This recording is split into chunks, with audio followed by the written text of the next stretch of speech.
Alrighty. So, it's been a while. We're gonna quickly, just give me, we're gonna quickly, I didn't think this through. Hold on a second. We're gonna quickly,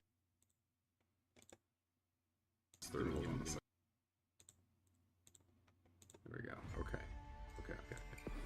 So let me get Master Duel actually, like, captured here, because I've been having a bit of a struggle here. There we go.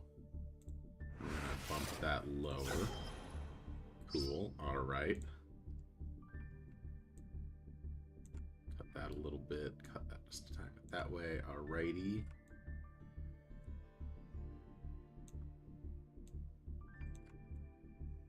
Cool.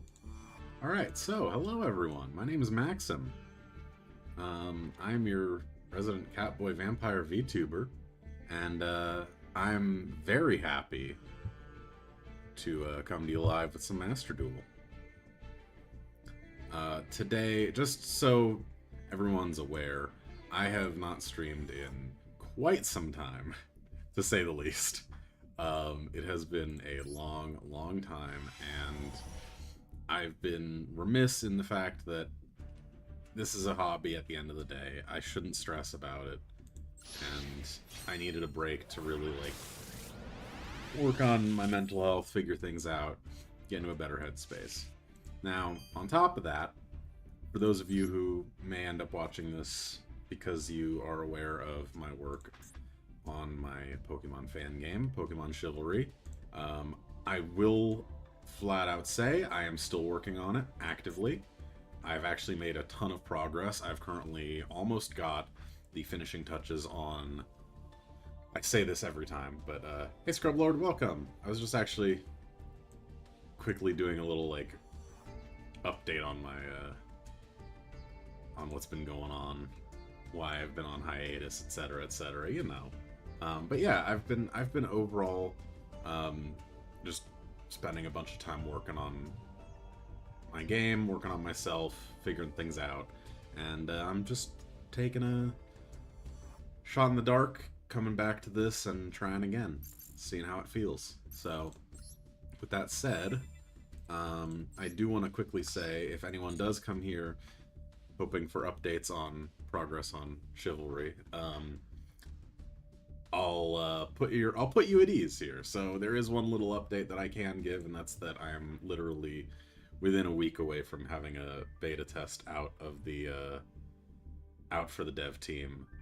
I've got 2 gym equivalents done, as well as a copious amount of side content to do for what can only be described as functionally a demo, really. I feel like framing it as a demo should put it into perspective that my actual goals are so significantly wider ranging than just what I'm going to actually release to the public as a first public version. And so with that said, I do want to temper expectations that this won't be like, you know, obviously this will not be as expansive as I want the game to be in the long term, but yes, there will be a public version sometime in 2025. My goal is to have it out well before the middle of the year, but again, I can't guarantee anything at this point in time because I still have to basically commission a bunch of assets that I'm still lacking, namely sprites, trainer sprites, Pokemon sprites, a couple of others, like, you know, stuff that I want to get figured out on that side of things. And that just is a matter of me doing my day job and earning money and putting that towards commissions. So anyway, now to the actual meat and potatoes of what we're here for, playing Master Duel. I have been experimenting a bit. I have a couple of decks that are meta decks, but the one that I have been really enjoying is Valmonica. I have been actually really a big fan of Valmonica since I discovered the archetype, and I recently put together a funny little jump scare deck where it's a Valmonica Red Eyes Dark Dragoon deck.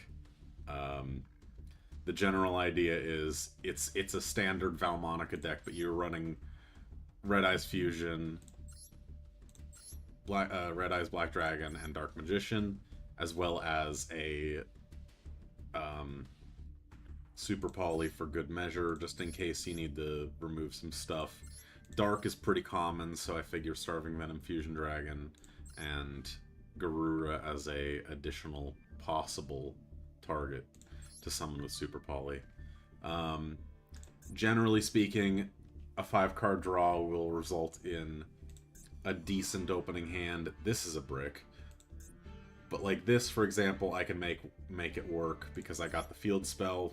I can search for...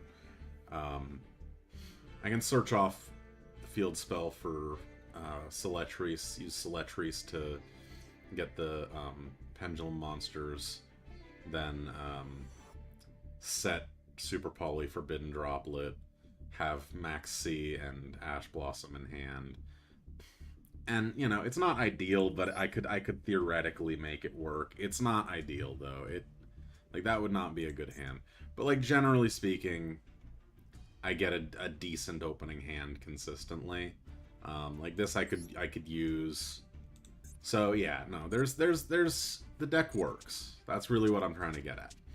Another deck that I'm probably going to use today is this Subterror Dragoon deck.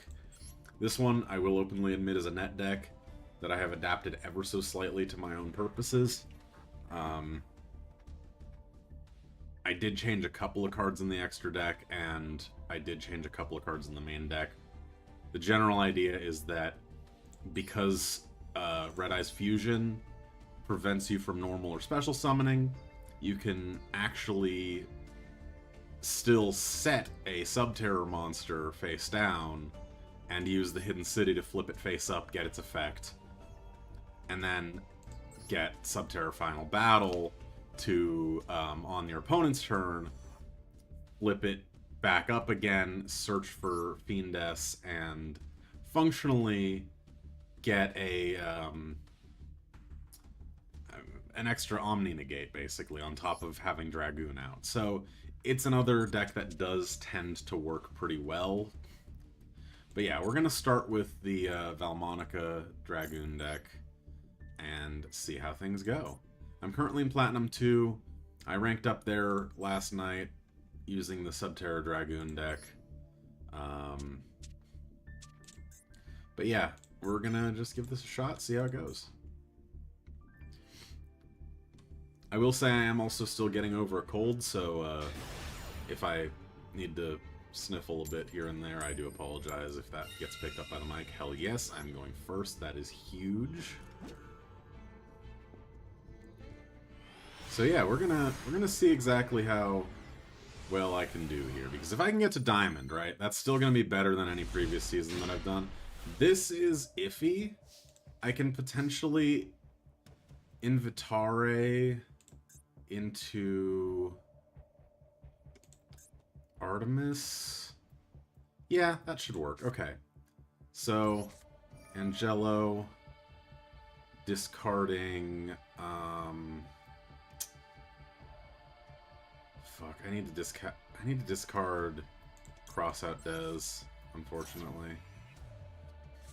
Maxi, yeah, that's funny, buddy. I can do this. LMAO.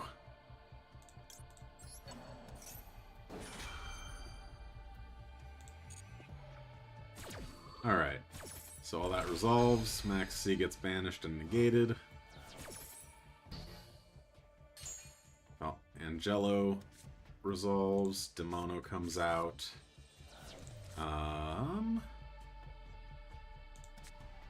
Yeah, we're gonna use Invitare to pull Celetrice.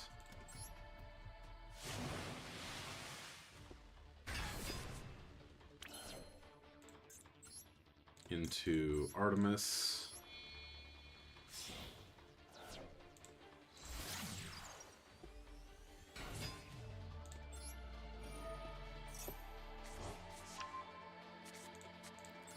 Celetrice back out again.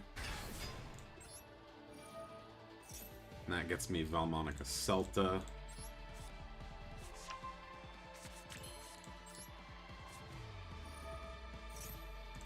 goal here is to add... I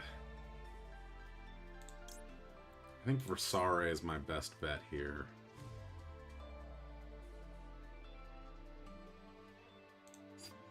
Let me think, because I don't have an extra Demono or Angelo. I've already used Invitare this turn. So, actually it would benefit me to run Field Spell to get an extra monster out. Yeah, that's what I'm gonna do. I'm gonna grab Demono, because I want to use Celta's effect again.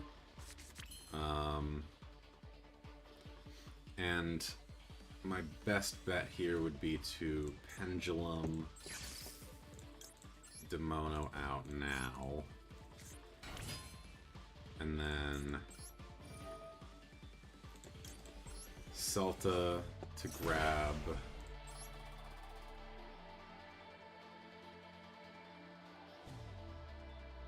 That's totally fair.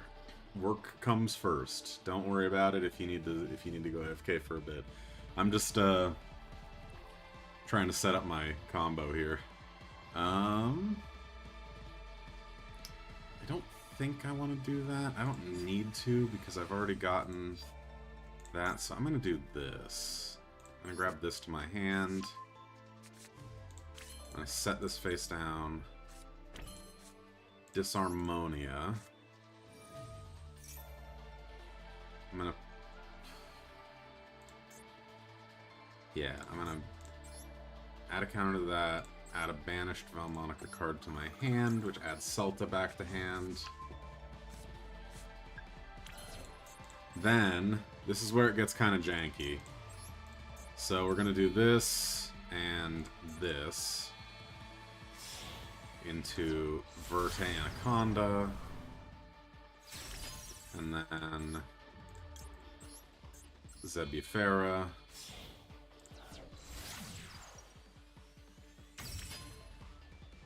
Oh, wait.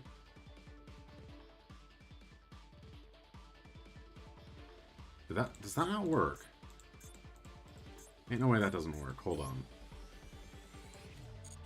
Really? Oh, did I have to use that? Oh man, did I have to summon Zebufera first and then Verde? Fuck, I think I fucked up. Oh well. I think I can probably still salvage it. I'm gonna just end here.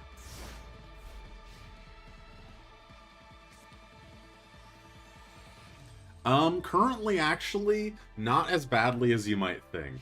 So the worst bug we've found so far is that the quest tracking system functionally, I mean, the best way I can describe it, it functionally will, with the repeatable quests that I've got, it'll re-add a quest to the quest log that shouldn't be addable to the quest log, and it just sort of like sticks the quest there and can't remove the quest. So even if you trigger the like quest removal trigger, it won't remove it. So it actually is a problem, and I don't really know how to fix it, unfortunately. Wait, what does that do? You can special summon this card, so we're gonna activate this.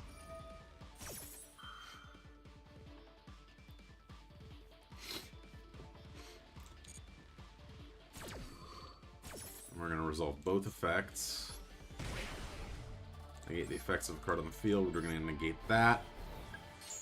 Because we don't want it to get a... We don't want them to get a spell or trap. This... we'll be able to synchro summon off, but it's fine. I'm not worried about it. I didn't want to give them an extra spell or trap. Zebufera can trigger. So... I considered that. The problem is that, like...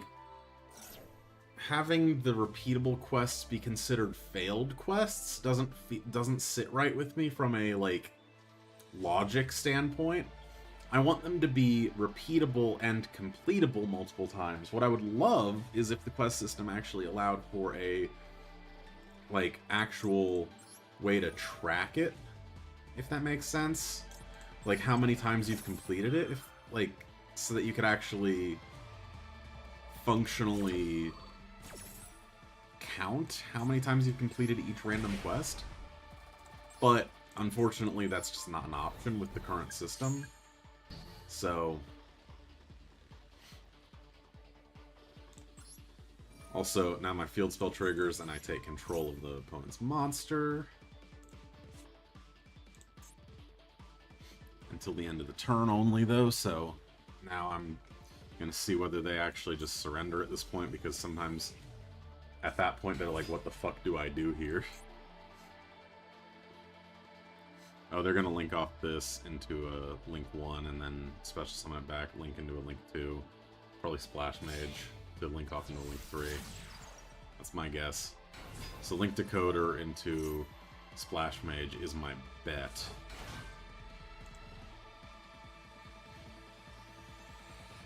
So, after this match, I'll quickly, like, just share the full screen and I'll literally show you, like, what's happening so that you understand it a little bit better, because I feel like it's hard to explain it verbally.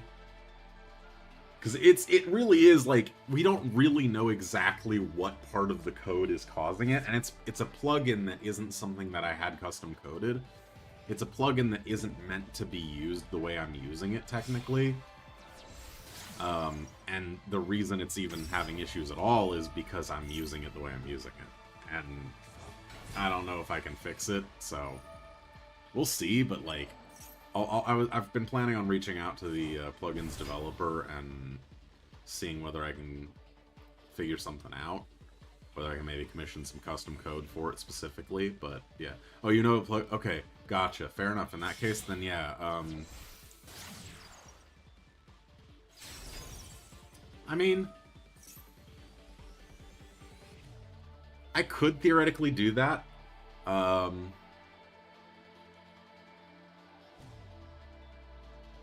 experiment with it. I'll see what I can do with that. That might actually be a good option if I just keep it as an active quest. The problem is that the start quest trigger would trigger multiple times as well.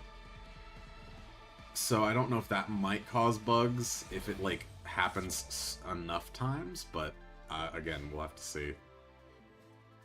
Let's see what he does. He's attacking Verde. Okay, Angelo triggers. Can this be destroyed during the battle phase? Ah, okay. Shit. So that's actually a problem. We're gonna bring out Zebufero. We're gonna just reduce the amount of damage I take a little bit.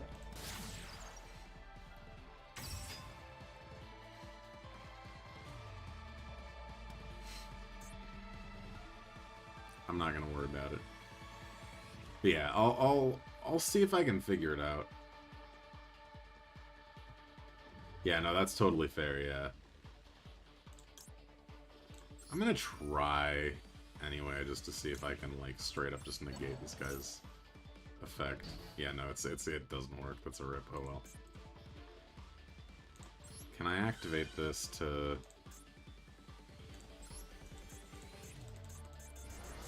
Nope. What? Okay, good. It didn't destroy itself. Good. Okay, good. So I can oh, no. Ooh, okay.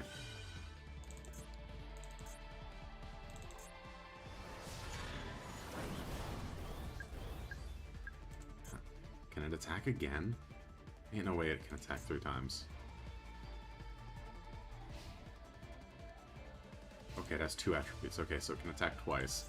Which means that this coming turn I can actually do the thing. We're good. I win. Okay, yeah, sounds good. Oh yeah, we're good.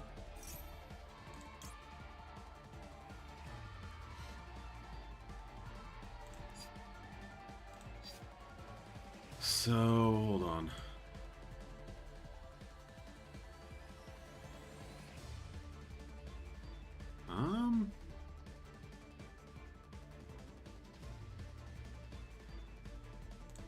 Yeah, I'm just gonna do it. Droplet. Removing Zebifera number 2. Confirming that.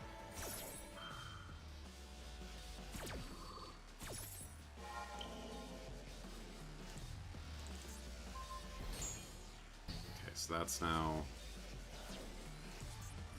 Okay, that's fine. I'm fine with that. Alright, so now Celta activates.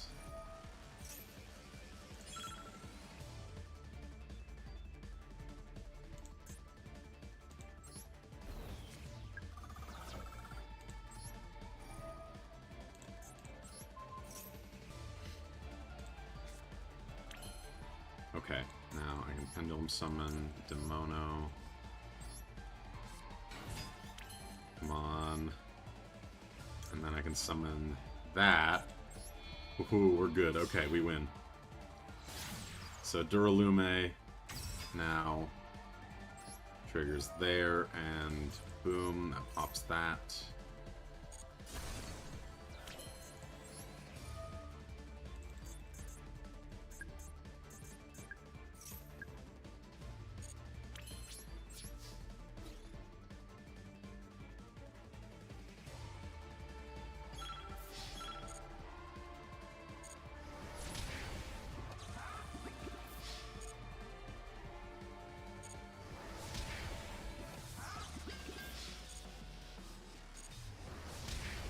And we win.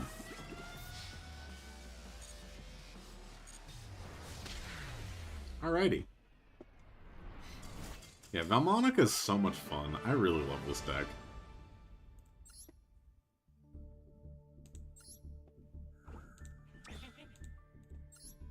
Alright, so, I didn't even get to get Dragoon off. I'm pretty sure I know why I couldn't play Dragoon that time, so I'm gonna see if I can get it right this time. I'm pretty confident that I just was really dumb with it, so... We'll see. We'll see if I'm right. Tails, rip. Oh well. It's fine.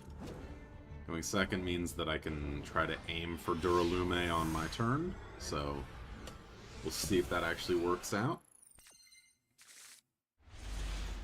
Oh, this is a hand. Ugh. Oh dear.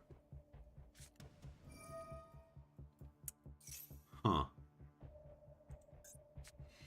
So, this is all around going to be bad, I can already tell, just from what deck I'm playing against.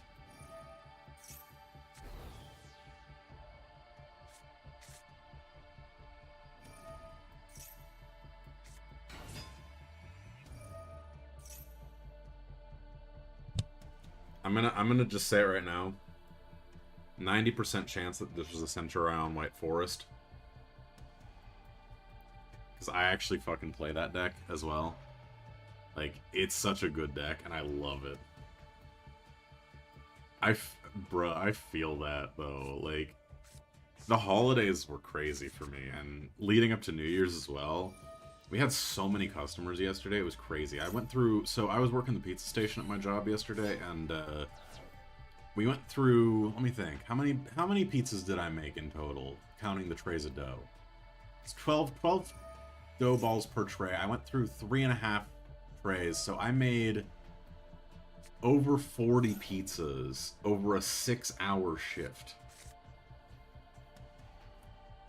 Yeah, so it was crazy. I definitely would not recommend making good pizza if you actually work at a job. I've actually, unironically, you know what's hilarious? Management told me that I make such good pizzas that I need to stop making my pizzas as good because it genuinely causes the pizza station to look bad because people buy them too quickly.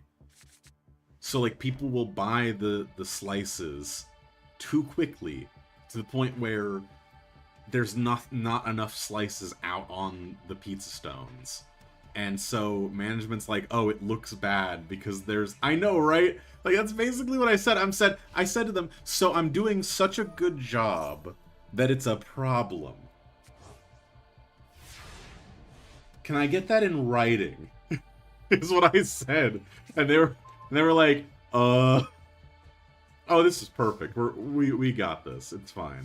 They don't have any negates other than maybe their face down. And they can theoretically synchro summon one more time. 90% chance that it's going to be a, I'm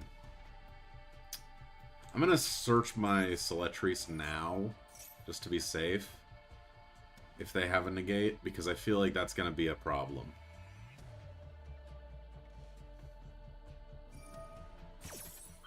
So, we'll see what happens here.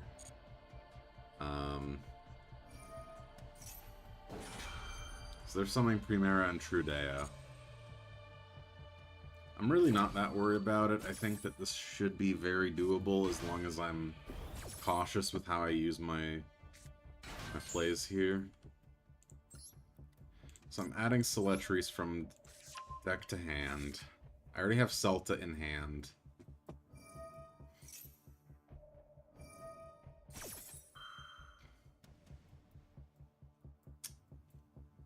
The Centurion card to hand isn't an issue.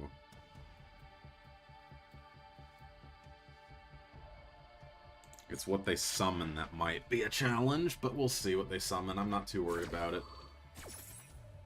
I'm curious to see what they summon with their synchro summon here, but if it's Crimson Dragon, yep, there it is. It's Crimson Dragon. They're running basically the same deck that I'm running. So, we'll see what they actually do here. But I will say flat out,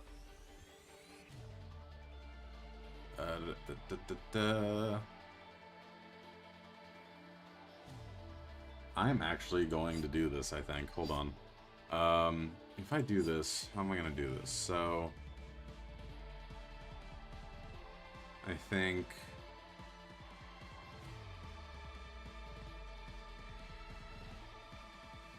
Yeah, I think the play here is to Forbidden Droplet it. I can actually get this win without Dragoon, I think. So I'm going to actually Forbidden Droplet, discard Red Eyes.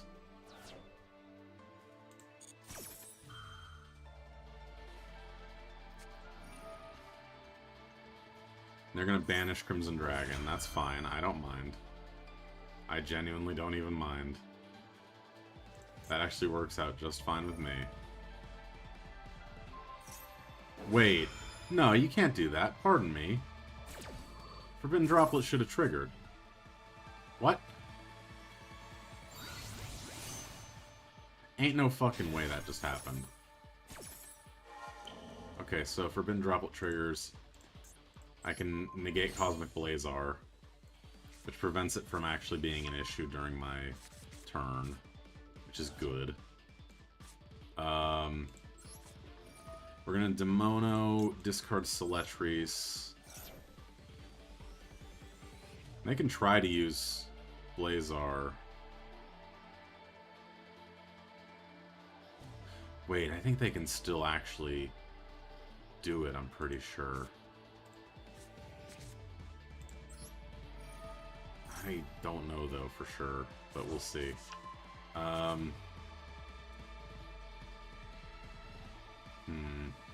This actually could be really bad, I don't know, we'll see. So Celetrice into... I'm gonna grab it. Okay, motherfucker. You've had Ash Blossom this entire time? Bro. What the hell? That's fine. I'm not, like... That's not a problem. In fact, it's the opposite. It's hilarious that they thought that was gonna be a problem, but...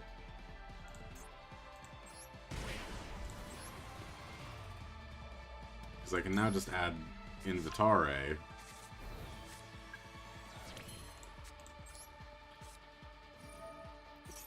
And what's triggering every time is their, Phalanx, or whatever it's called.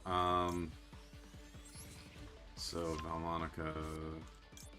Angelo and Demono into the, hand and... Pendulum summon those.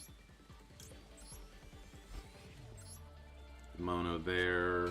Angelo there, just because I kind of like having them on the correct sides. So we're gonna need to use Celta to grab a card again. Because otherwise I'm basically a sitting duck here. Hey Atanashi, welcome! Glad you could make it. Let's see, what am I gonna actually grab here?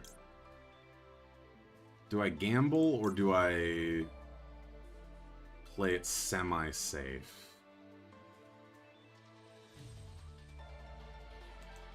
I think I gamble.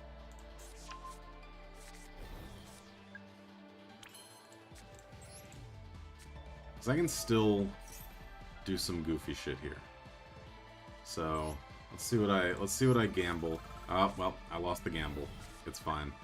So Angelo. Let's try again and hope for the best. Bro, ain't no way I just lost the gamble twice. Alright, so punchline here is I have no idea what the fuck to do. So we're gonna... Let me see here. Normal express to someone else for this turn. So yeah, no.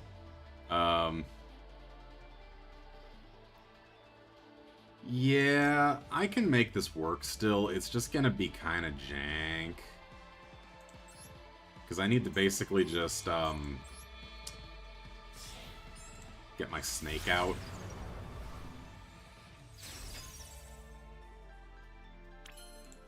And then do this. Super polymerization. Wait, what? I can't Red Eyes Fusion? Did they fix that bug? Hold on. Ain't no way. Ain't no way. Yeah, you're negated, dumbass. What did you think you were going to do?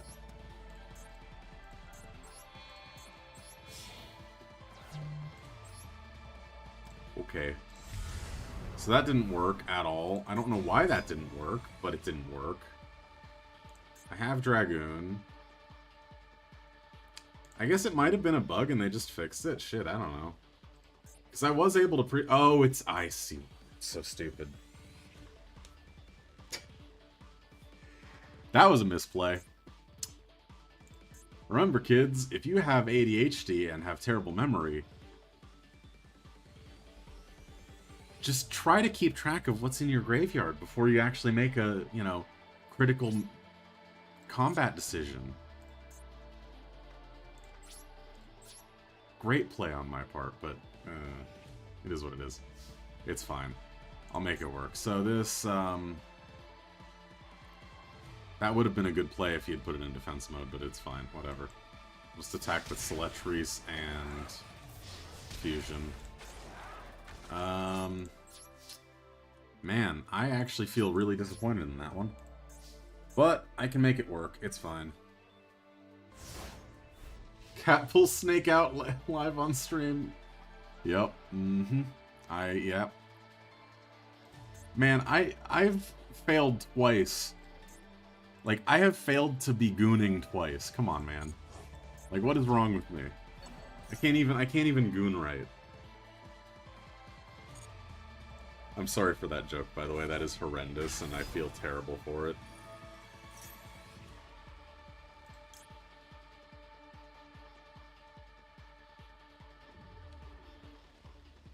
I think I'm gonna do this.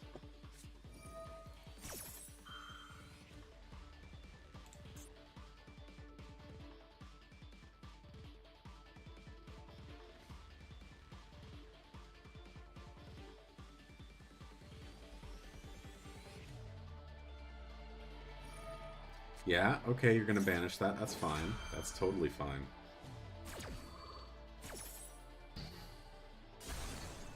That was within expectations. I baited out the negate. And as long as I still have my two pendulum monsters and you don't have anything too game-breakingly strong, I can potentially make it work.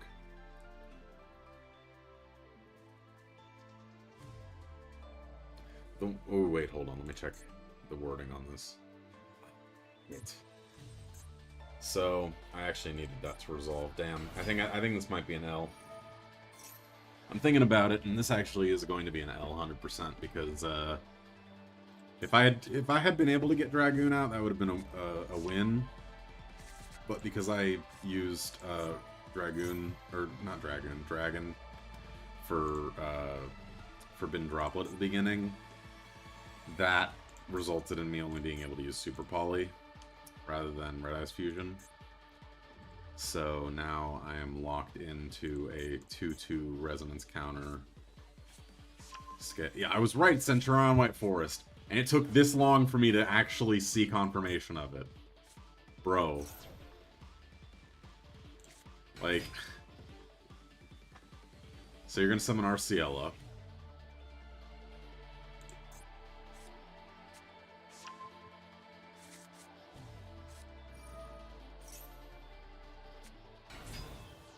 No? In before summons Baron. Oh god, dog barking. Woof woof woof. Anyway, don't mind the dog barking in the background, there's probably just a dog walking by. I was right though, Arciela.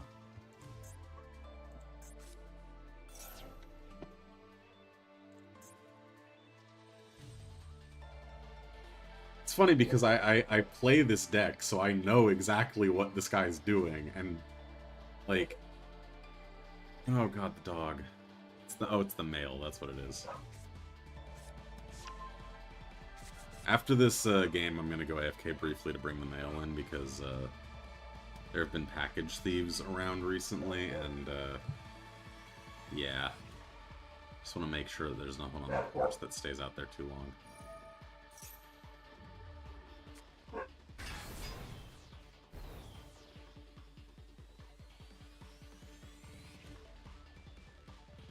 Yeah, I mean, like, realistically, they're gonna have to attack my Fusion Dragon because Seletrice literally prevents it being attacked as long as I control another monster. But yeah, that's just strong enough that I don't have anything that can win here. So yeah, that's gonna be an L. I'm gonna take the L graciously. But yeah, just to sort of like show what that deck that they're running is. Because I just want to like, where is it? Here it is. This is basically what they're running functionally. I did sort of adapt this a little bit to my own personal preferences. I'm running a Toy Box engine as well as a White Forest Centurion combo engine.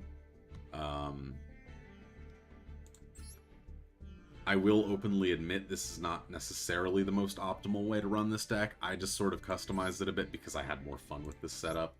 The two Cosmic Blazars are kind of fun.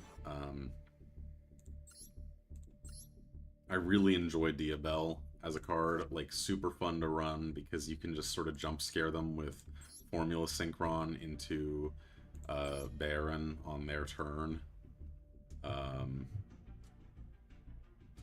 Or you can just straight up, like, have a level 4 toy box monster out and bring out Arciela or Silvera.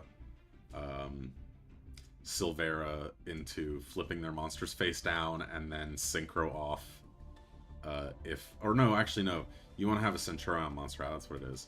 And then you use stand-up Centurion to Synchro summon into Baron or Chaos Angel. So yeah, it's wild. Like, there's some wild shit that you can do with that deck, and I really enjoy it. Also, this was an experiment. I just want to show this off real quick because it's really stupid that this worked as well as it did. I tried this a couple of times. I won a couple of games. Like, I actually won a couple of games with this deck. The fact that this deck is capable of winning is genuinely ridiculous and should not be a thing. The super polymerization is literally there just in the off chance that I'm up against, like, a Dark Magician deck and happen to have they happen to have a Dark Magician and a Dragon Monster out at the same time, like it's maybe possible to get Dragoon out as sort of like a he who funny you done goofed moment. But the core like punchline of this deck is that the Yubel engine as a whole relies very heavily on like bringing out continuous spell and trap cards from the deck, specifically Eternal Favorite and Nightmare Pain. Masterpiece is unbanned, so you can just straight up summon Masterpiece by pulling a card out with Dragonic Diagram. You've got Unchained, a little bit of Unchained in here as well, just for the sake of getting Unchained Abomination out, maybe, if you want to like go on the offensive.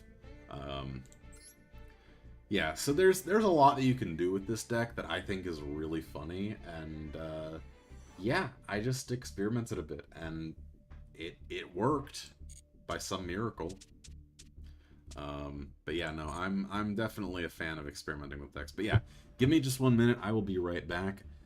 While I'm gone, though, I will leave you with some music from Chivalry that has not, as far as I'm aware, been revealed in any way, shape, or form to the public. So I will let you speculate as to what this theme is. Entirely up to you. But let me just turn the volume off just a tiny bit here. And we will be right back. I will just mute my audio real quick and be right back.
Good guess on castle theme. I like that guess. I didn't think of it as being potentially fitting for that as well, but that is not what it actually is. It is the cave theme.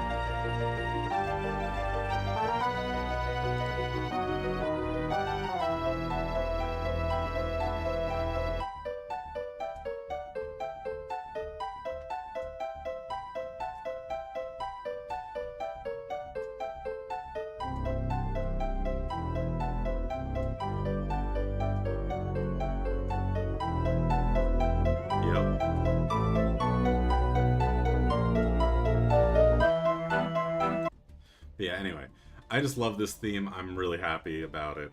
But yeah, shout out to Alex for the cave theme. He nails it every single time, so.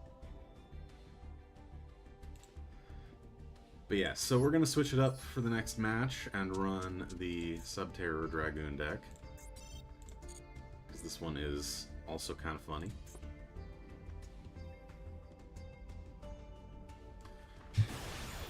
We're not doing so good so far, too. Like, literally 1 win, 1 loss. So, going second is never a good thing for any of my decks.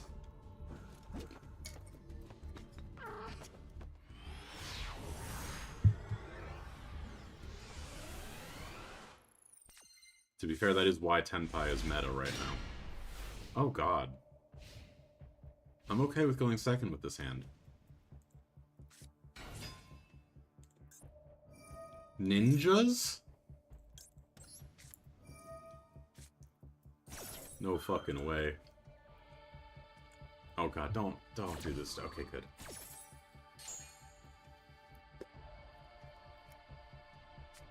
I had to question for a second. I haven't seen a ninja deck in ages.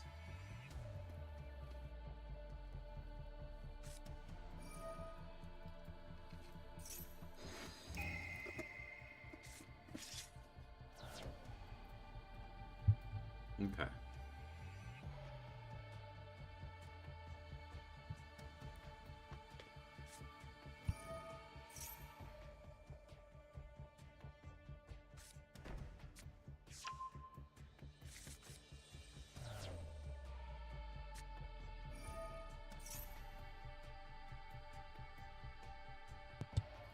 Oh boy, Infinite Imperm is not going to be a good thing to have on the field here.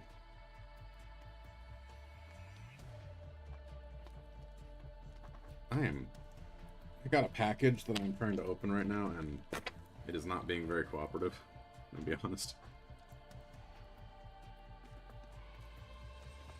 Hell yeah, got it open. Okay, we're good.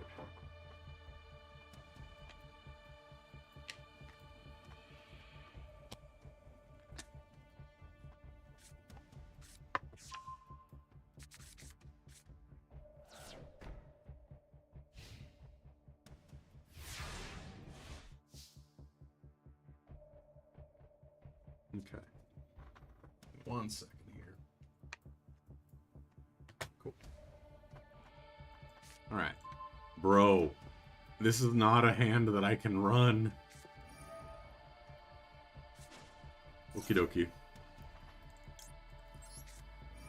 This actually does work. Hold on. Let me see if they surrender off of this. Please, please surrender off of this.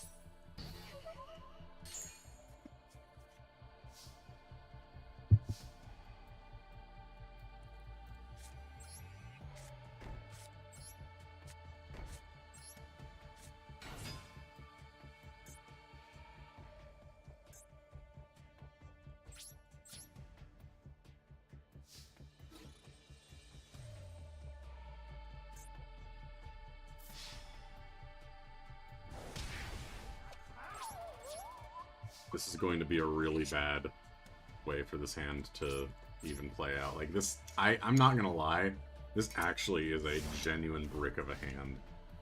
Like,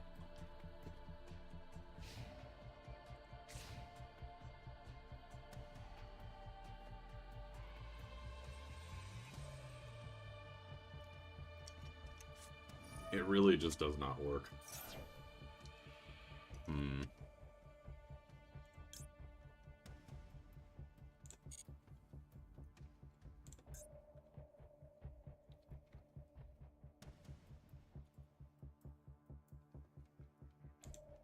So what are they going to summon?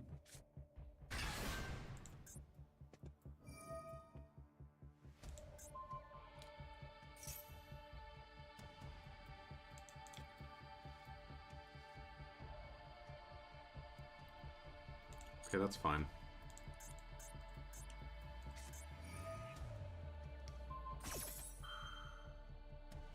Why can't wait?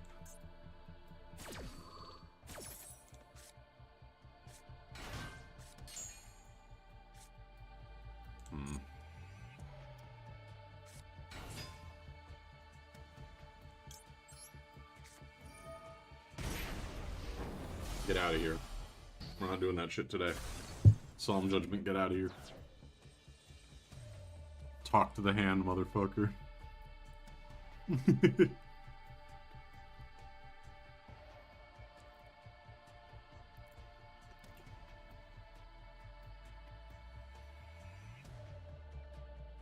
Also, I am sorry. I only just noticed that Hatanashi said Happy Holidays. I've been so not able to focus today. And I'm not used to using this screen either, so... yeah. Happy Holidays. Not just to Hatanashi, but to everyone here.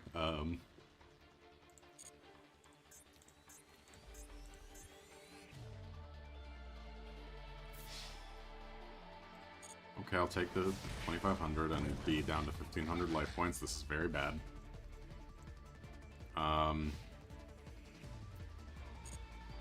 If I don't draw... what do I need? That works, actually. Can I... Hold on. Okay, that does work. So... Red Eye's Insight. Oh shit, that actually doesn't work, does it? Yep, no, that's an L. God damn it, dude. Ain't no way. Okay, so...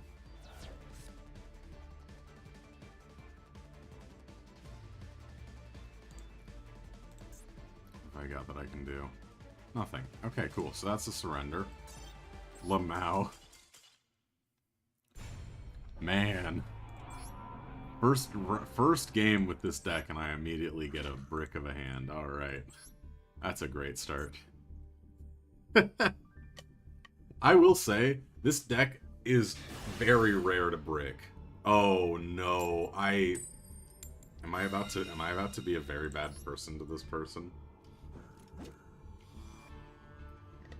Am I about to ruin someone's day? I really hope not. I'm sorry, Rand. What? Okay, you know, honestly, this person has a chance of not losing this game. Jesus fucking Christ.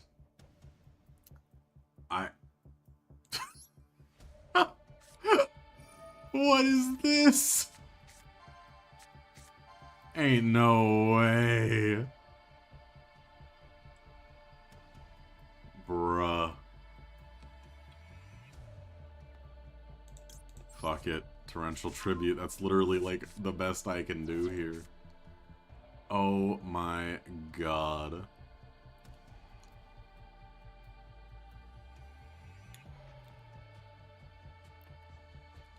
So hold on, let me see here. So I can summon Subterra Fiendus. Set Torrential Tribute. That does not work. I can't target herself. Damn, alright. Cool. It was worth a try. At least I do have an Omni Negate, so I can at least negate something still. Oh, yeah, no, get out of here.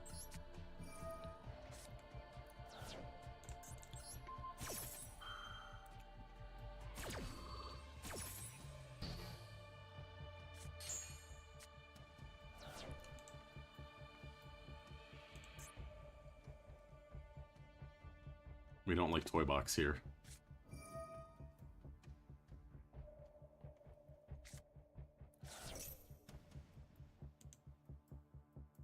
I'm eyeballing this. I'm thinking to myself, I know what this is probably going to be. I don't like that I know what this is probably going to be.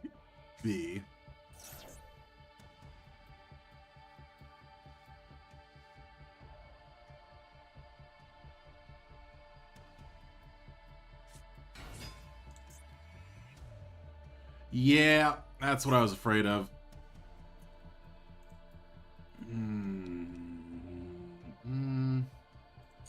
I don't know what's in the hand. I don't trust it. I don't know Buster Blader decks well enough to actually make a proper call on this. This is gonna probably teach me a lesson, I feel like.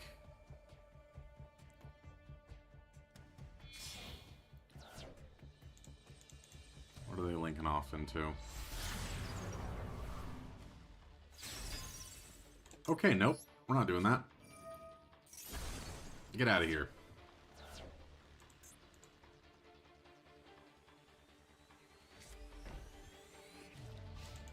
Okay, so now my hope here... Man...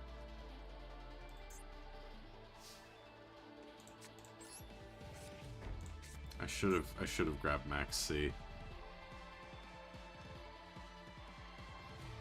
No, then I couldn't have popped Verde. I'll have to set Fiendess in defense mode. It's the best I can do right now.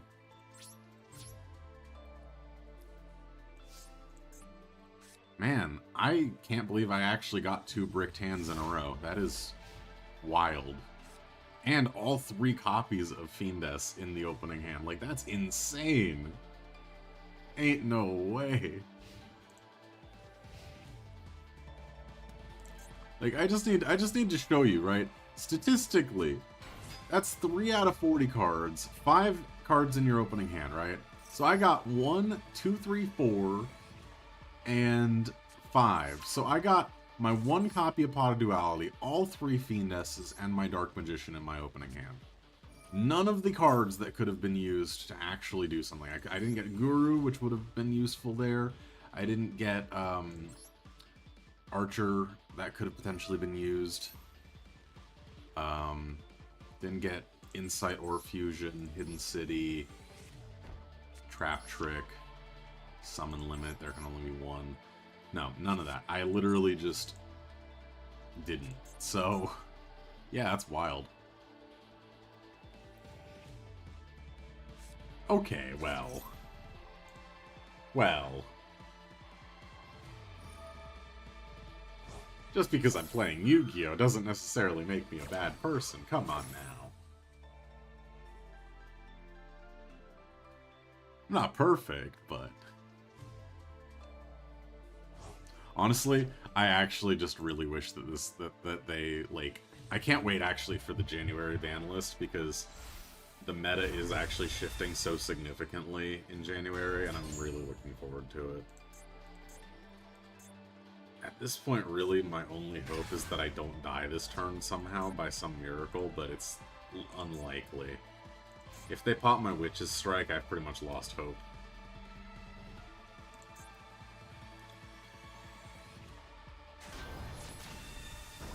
Oh, good lord. Yeah, that's fair enough. So... let's see here. Yeah, with Buster Dragon, all monsters I control become dragons, which in and of itself is mildly annoying, but it's fine. But if they negate this...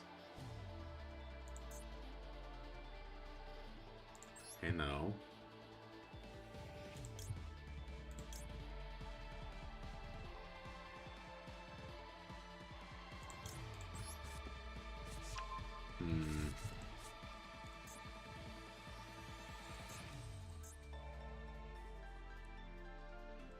So, each Dragon Master...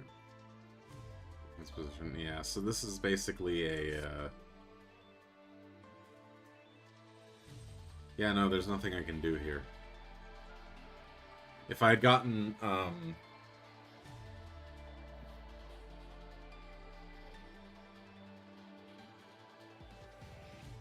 yeah, no, this deck actually is genuinely brutal to play against because there's really nothing you can do. I respect it. Can't be mad about that, actually.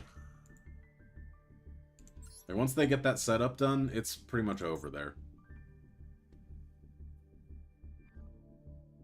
At this point, I think no, I don't lose a rank. Okay, we're good. So, I am going first. Let's hope that I can actually get a win this time, because I really don't want to lose a rank. And next match, if I lose this match, will be a case of, like, me losing a rank, so... but with this opening hand, I don't think that's gonna happen. I actually think we're in pretty good shape right here. Because I can Hidden City, search Fiendess.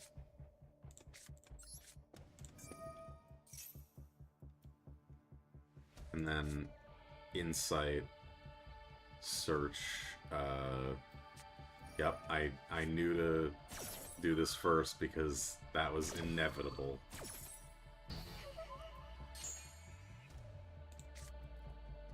So we're gonna Red Eyes Insight, send Wyvern to the graveyard, add Fusion to my hand, set Guru, activate Fusion.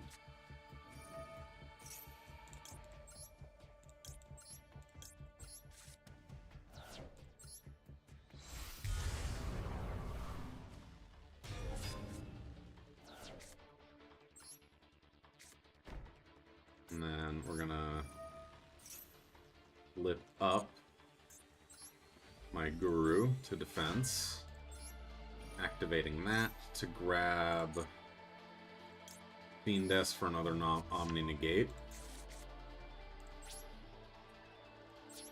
So we have Dragoon and Fiendes for Omni Negates, as well as Witch's Strike if they negate any of my negates.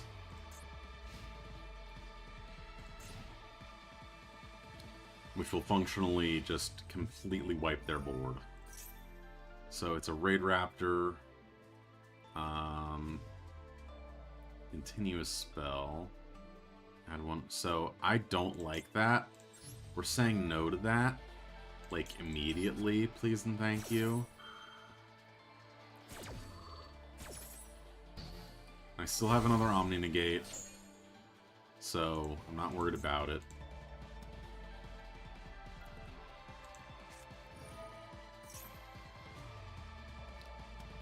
We're gonna wait. We're gonna hold off and wait for the right moment here, because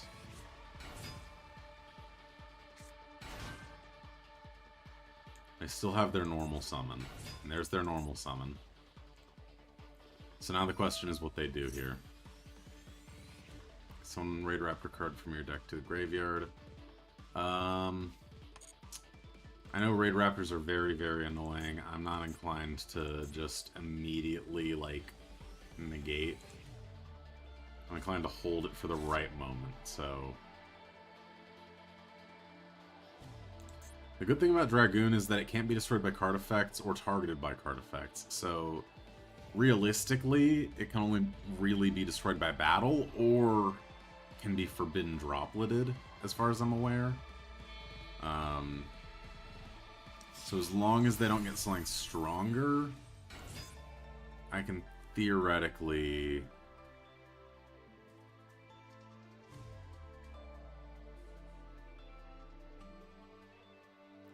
Yeah, so we're gonna just let this happen for a bit, because I actually want to use Witch's Strike if I can get away with it. My goal is to try to negate something that they do while they already have a negate out. If that's a thing that Raid Raptors even have. I don't honestly remember if Raid Raptors have a negate. Or if they're just genuinely bullshit.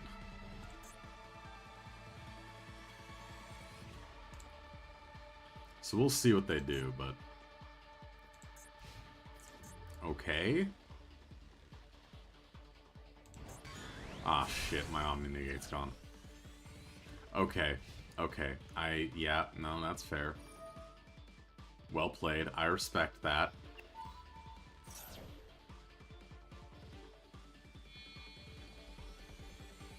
I can't even be mad. That was actually really good play. That was a really good play right there. Question is, how are they going to deal with Dragoon? I don't know enough about Raid Raptor cards. I don't think I have any responses to anything, so I can tab out for a second and actually look up Raid Raptor cards.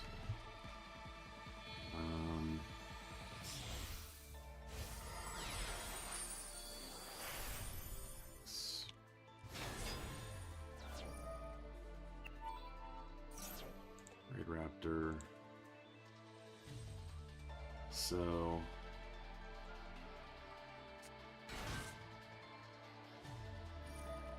Use for the card effects, that's fine.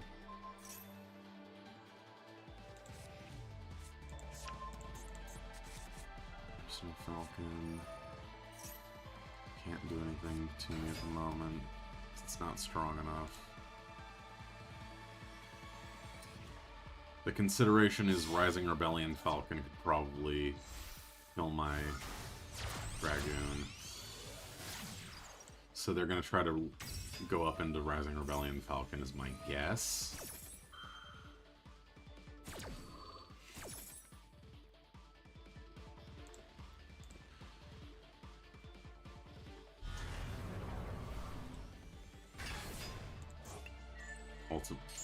Ultimate, okay.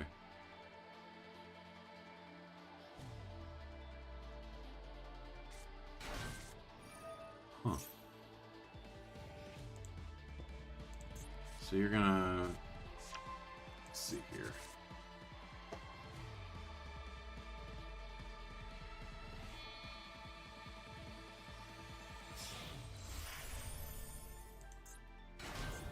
Interesting.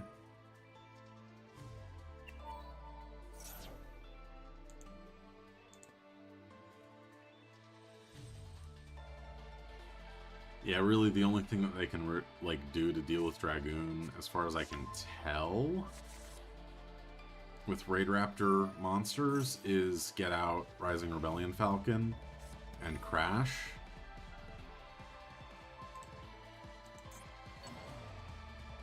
That's my guess is what they're going to do, but I'm not 100% sure. So we'll see what they actually do. Yep, there it is.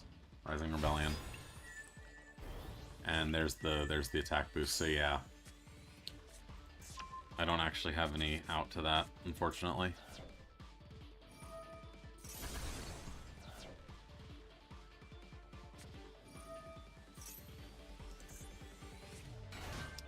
Yeah, this is an L. God damn, dude. I'm like actually getting really unlucky today. My matchups.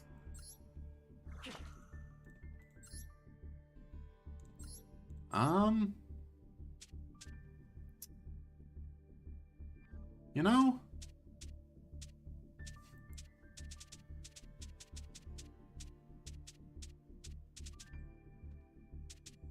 we're going back to Valmonica for a bit. Why not?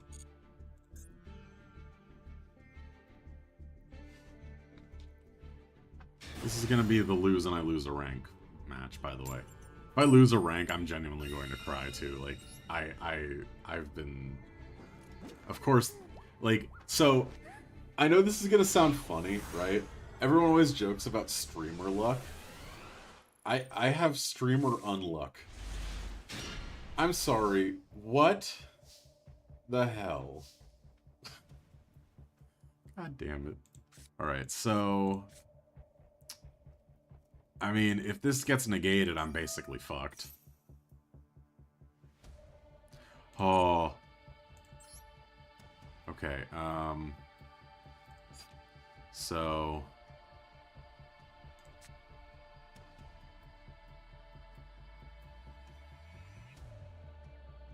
yeah, so I can actually just straight up grab Celetris, grab one of the Valmonica monsters, and then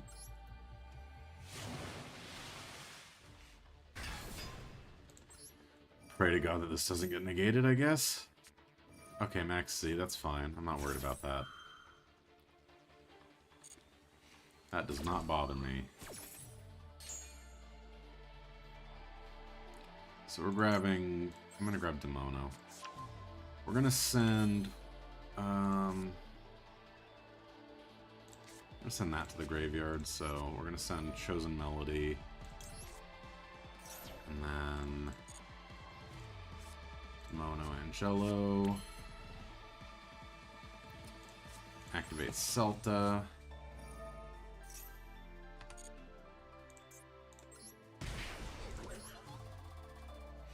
I still have Invitare, so I can actually reuse Celta anyway. So we're gonna grab Versare.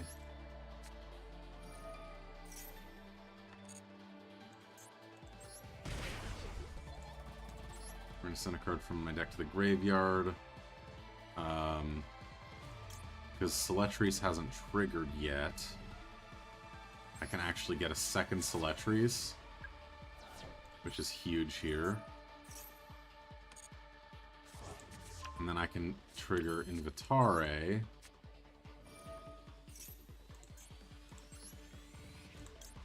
Grab Demono and Angelo from my deck. Then I can Pendulum Summon. Angelo there. Celetris there. Demono there.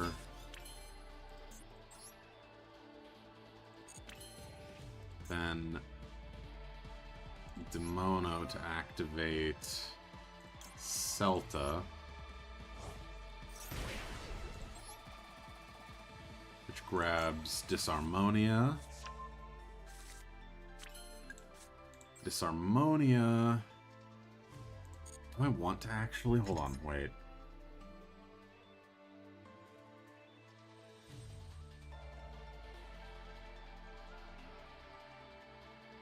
I know what I want to do. So I want to do this first.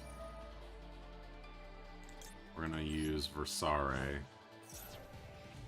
to gain life points and add another card to hand. That's fine. That's going to be an extra card in hand. I'm okay with that. Disharmonia. We're going to place a counter on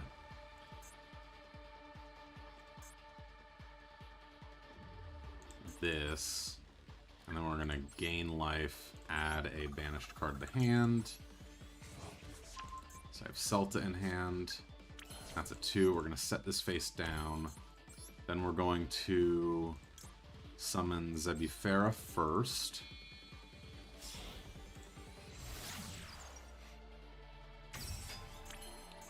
And then Verte. And this should work now, I think. If I'm understanding right, this should work. Yes. Okay. I was right that it was the order. Okay.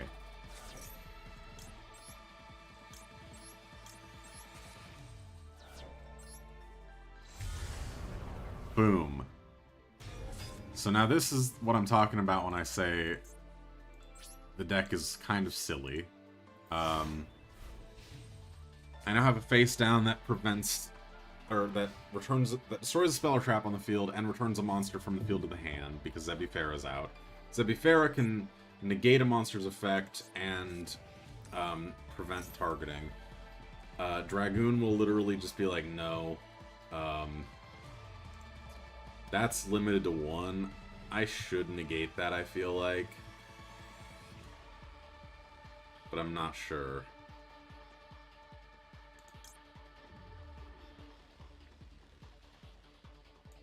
Yeah, negating it. We're gonna discard...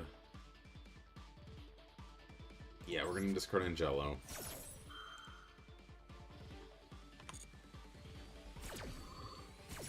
We're gonna hold off on anything else, just destroy that. Easy peasy lemon squeezy. Let's see what you do. Heavy Storm. Okay. That's not good. Hold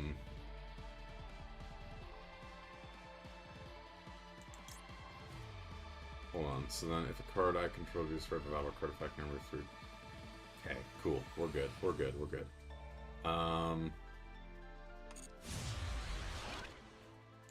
Yes.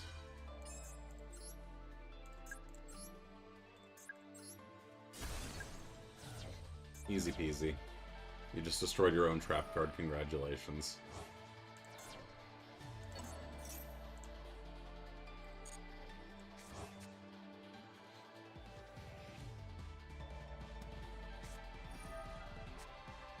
Dragon Maids?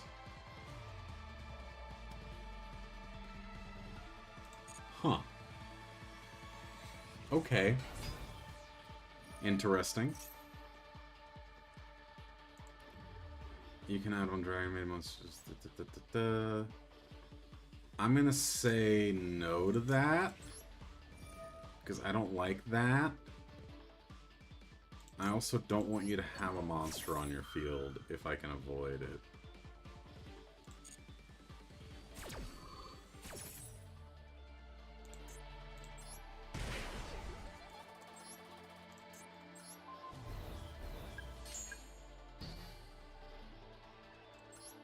Now this activates, I gain control of this. It goes here.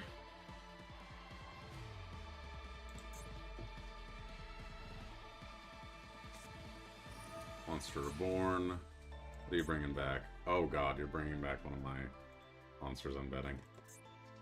Or maybe Dragon Maid Ernest. That's possible too.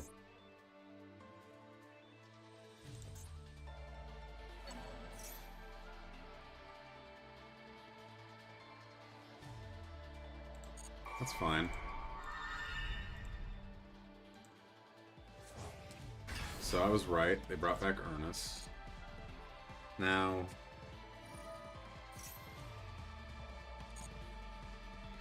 what's inevitably about to happen here...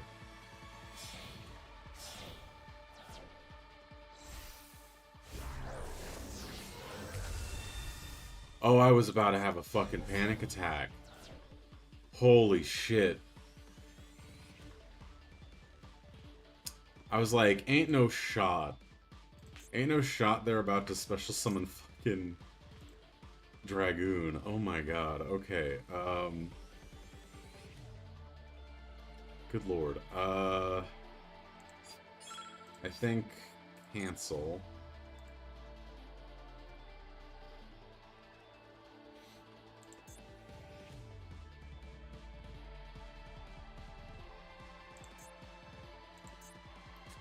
But, hold on.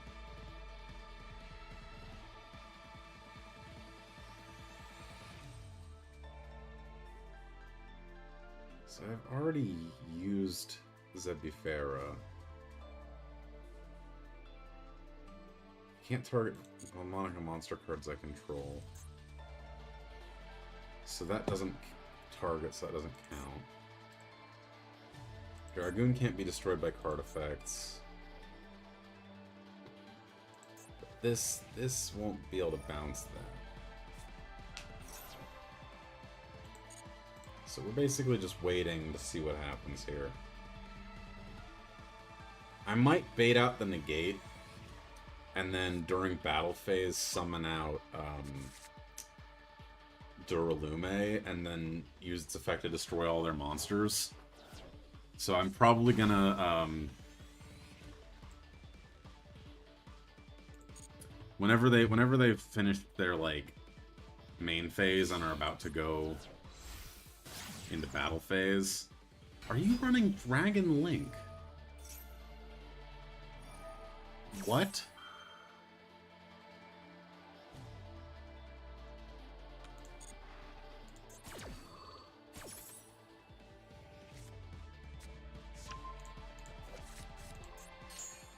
How's Dragon made?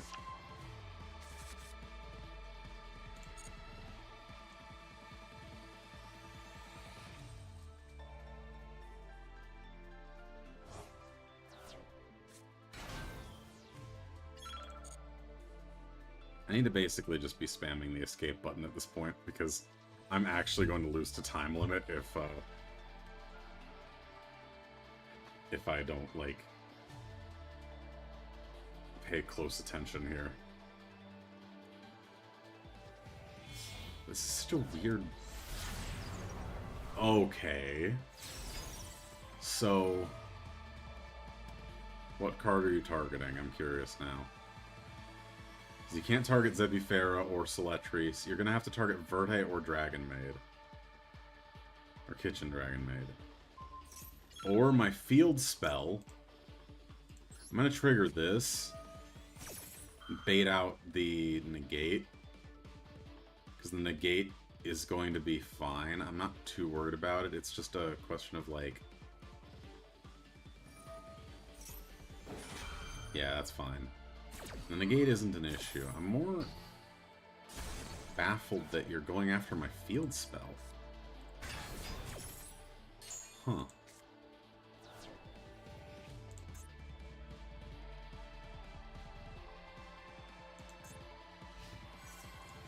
I guess that's fine. Angela Valmonica triggers.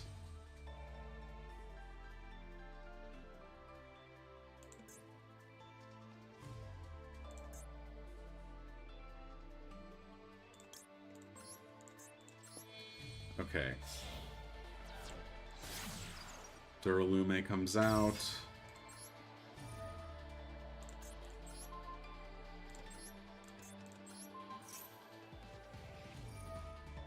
Okay. And you're bouncing your own cards, that's fine.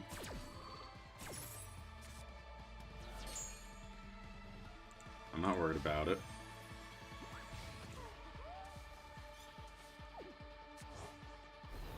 It's funny, though, that they went for that. Okay, so cross-out designator is not going to be really all that useful. What I will do is I will... Let me see here. 2500 attack. I can go for game here.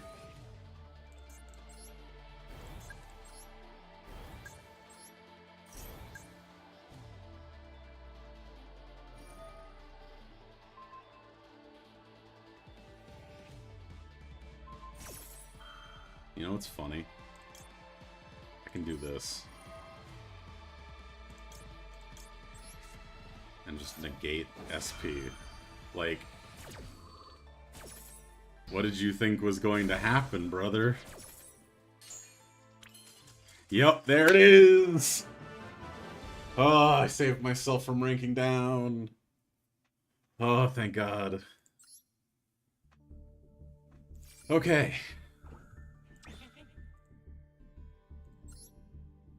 Yeah, Valmonica is genuinely so much fun because people are like, what are you doing? And then suddenly you just on their turn link off into Duralume, pop their entire board, and then they're like, what the fuck?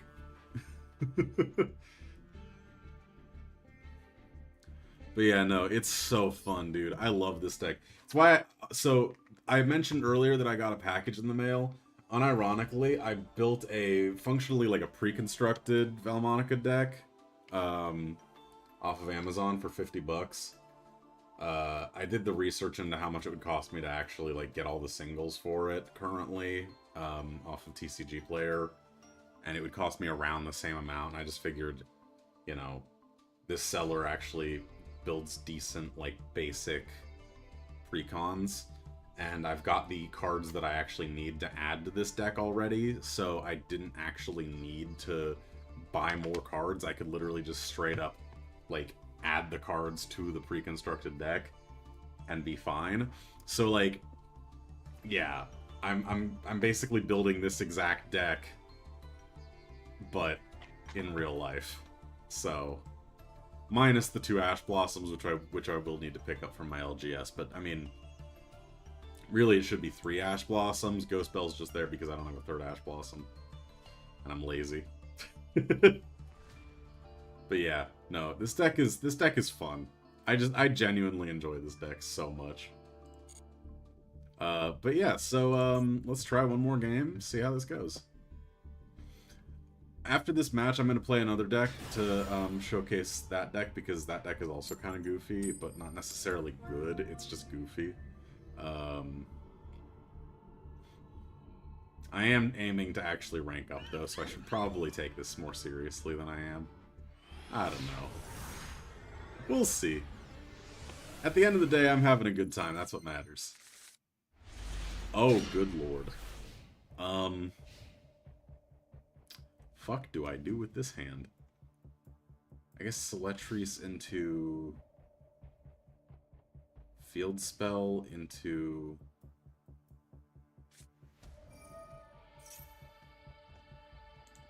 Oh, God. Man.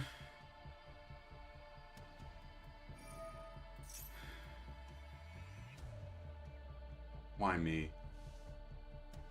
Why no hand traps against this deck? This is the one deck I actually could have used a hand trap in.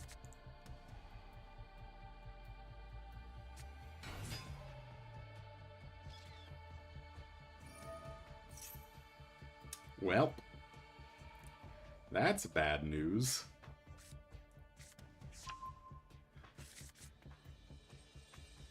I guess it's time to get spooky here. So, yeah, basically just to give a rundown of why this is bad for me right now, this is a actually competitive grade Red Dragon Archfiend deck. 90% chance that this is actually just not even a Red Dragon Archfiend deck, but a, like, Resonator deck is my guess. In the guise of a Red Dragon Archfiend deck. With a... I mean, it's probably a Red Dragon Archfiend deck. I don't know, we'll see. I think it's, like, probably mostly a RDA deck. I'm gonna guess they probably also have Crimson Dragon in there extra.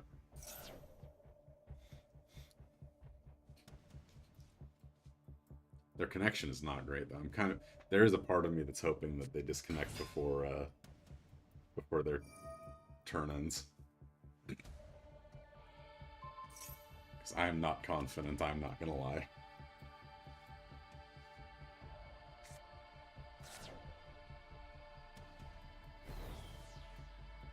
Yeah, so they're going for Red Rising Dragon into Crimson Resonator.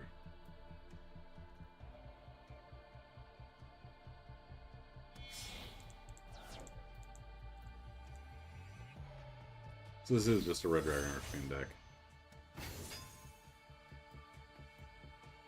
Hey Kaido, welcome! Glad you could make it. We're just, I'm just getting absolutely jump scared by a Red Dragon Archfiend deck in competitive.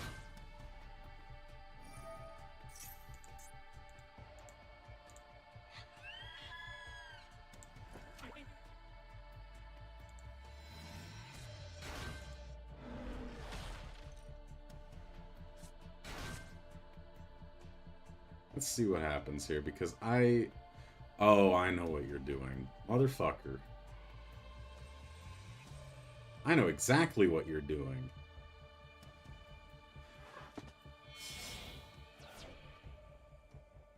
Oh, fair. Yep, there it is, Red Supernova. I thought so. God damn, okay.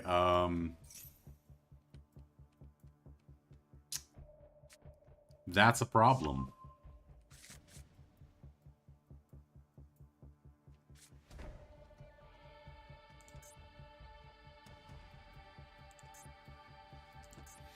So,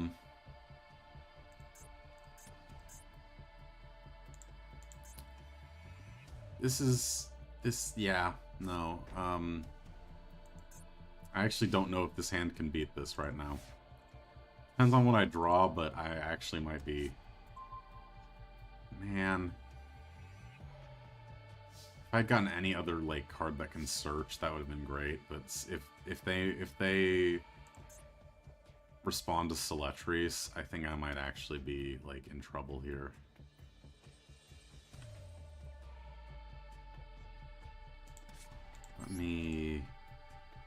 I'll just try my hand, fuck it.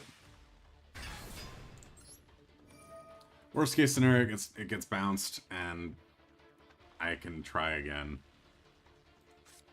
by going Invitare. Actually, no, that's exactly what I need to do. If they do Supernova, yep, there it is. Okay, okay, it doesn't actually negate it. I can Invitare.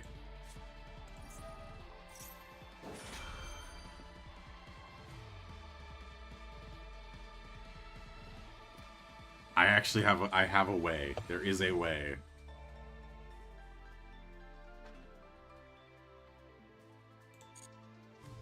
It's a miracle, but I have a way. So we're gonna take 2 from my deck. We're gonna add... It doesn't really matter which one I add, but we're gonna add Demono and then add Angelo to the extra deck. That's fine. Celetris triggers. I can grab the field spell, I think is my best. No, I need Celta. The field spell won't do me any good right now, I don't think.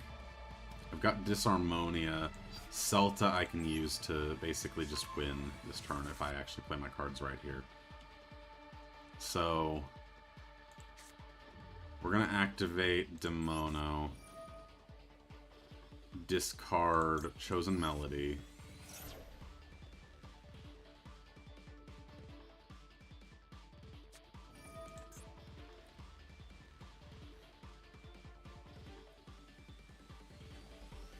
Oh, motherfucker, your specials... Wait, can that be used more than once per... Okay, once per turn. Okay, good.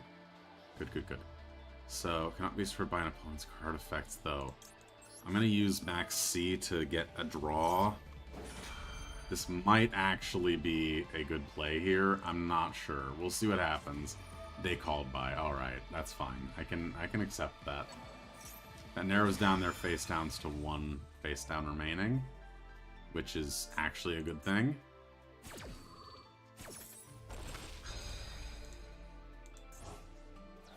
This doesn't mention Red Dragon Archfiend, so I'm actually okay still as well.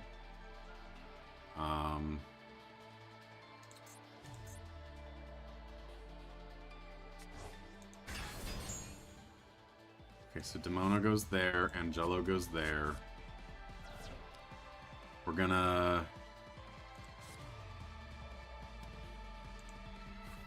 How am I gonna do this? So... At this point, my best play would actually be straight up to White Woman Jump Scare.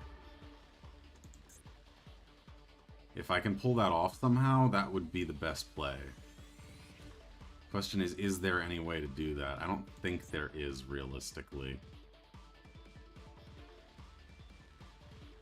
Yeah, no. Celetrice could still trigger, so there is that. But White Woman Jump Scare just wouldn't work, so that's not realistic. I'm gonna just go for Celta, Search, something. I don't really know what yet, though.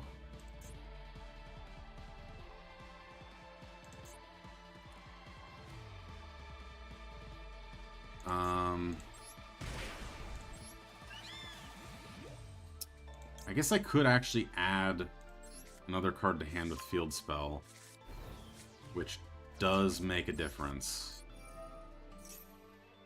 I could add... Yeah, so I could add Demono to hand. That would give me Celetrice, Demono, and Angelo. Bro. Okay, that's fine still, though. It's fine. We still have Disharmonia, and we can still Pendulum Summon 2 monsters.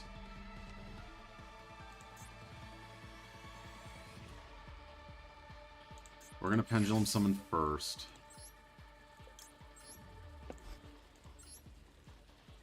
Angelo there, Celetrice there.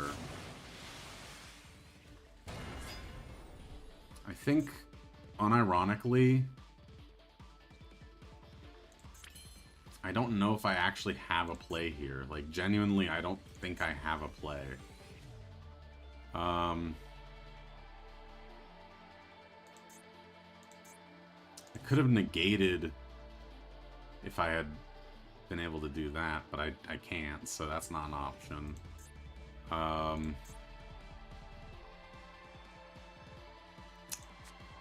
Man. Invitari already triggered, so that doesn't work. I mean...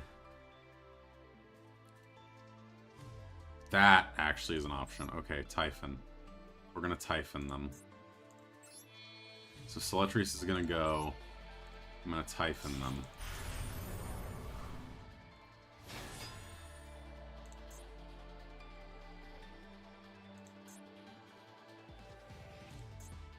That actually is the play. I can't special summon anymore this turn, but I think I win. Because I can just straight up return that to hand. Celetrice comes back to hand. I've already used my normal summon, so that doesn't really do much for me. But, and I can't summon anyway. But I have enough to win if I attack for game now. So as long as they don't have anything in hand, I win. Ain't no way you have Sling in hand. I'm going to fucking lose my mind. So Scrub, I will say, for my game, it doesn't really matter which starter you pick. The options, I'll say this right now, the options, Honedge, Ralts, or Suwaddle. I feel like people are inevitably going to sleep on Suwaddle a little bit. I feel like currently Suwaddle is actually one of the better options in terms of, like, actually being strong. Whether it's the best option, I don't really know. But I think if you need to pick, if you need someone else to pick one for you, I can tell you right now, the one I would personally recommend is Honage, just because it's the most well-balanced. That is what I will say flat out. It is absolutely, without question, the most well-balanced.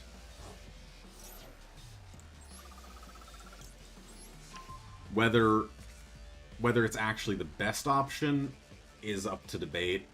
It really depends on what you're aiming to do. Like, because honestly, just as a prime example of this, one of the cards, or not cards, fucking hell. Let me finish this first before I get distracted here, because I need to actually like win this match really bad right now, and if I don't, then this is embarrassing as hell. We're gonna add Celta back to hand for next turn. I think this is probably still my best bet. I can bring out Duralume. LMAO, I wish. But no, so, yeah, what I was gonna say is, though, that with my game, the big thing is that as the game goes on, a lot of the major fights are going to feel like you're fighting against an RPG party. Hell, the second gym leader, I built a team for her that functionally works as a DPS and a healer combo. And at the core, I think that there's a lot to be said for a well-balanced team, but sometimes picking one starter over another isn't necessary, because they all do things right, and it just really depends on what other Pokemon you pick up along the way. Like, as an example, Treblarva is a sound type, so you may not necessarily want to double up on sound types and get the sound type starter, which is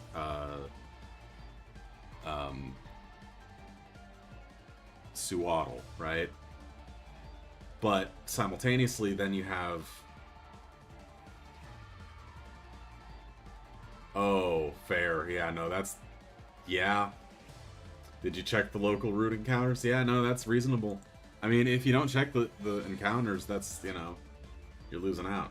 But I will say, like...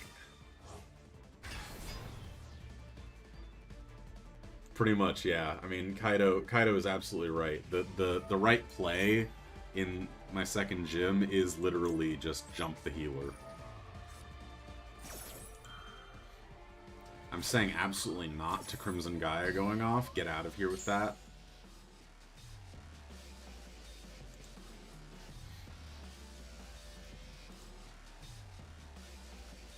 I'll be able to summon Duralume, which will allow me to pop their two monsters.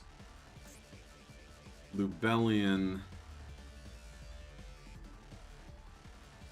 won't do anything. So, they're adding... What the fuck is this? Hold on. It's once or in your graveyard. They don't have anything in their graveyard. They only have a banished Synchro monster. They can't do anything with it. So they've just added a card to hand. Just, oh, it's a tuner. Okay, so they're going to still try to Synchro summon. Damn. I think I might lose this. I respect that. I actually really respect that. I will say, like, so just to explain a little bit of what I've got going on with, like, my overarching plans, right? I want the game to feel like a traditional RPG, so I'm trying to... Oh, fair, yeah. No, I'll still explain it, but, like, I'll explain it again when I get back. But, I want the game to feel like a traditional RPG, but simultaneously, I want it to still feel like a traditional Pokemon experience at the same time. And so I'm trying to, like, tiptoe that balance, and it's really hard to tiptoe that balance.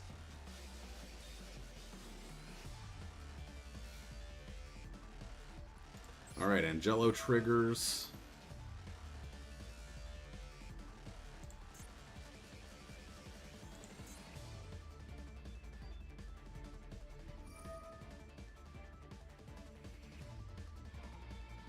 Shit. That's an L. They made the right call. I think Angelo might still resolve. No, it won't. No, it won't, because they're destroying my one monster. Yep, there it is. Okay. So I'm taking a lot of damage. I have Celta, though, so I can at least make something work, maybe.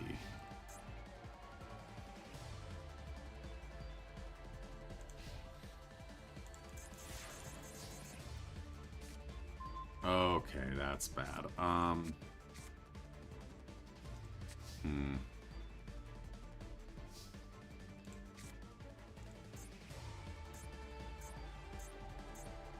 So, let me see here.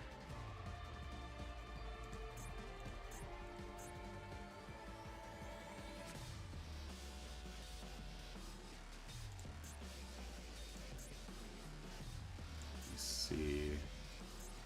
So, best bet is to try.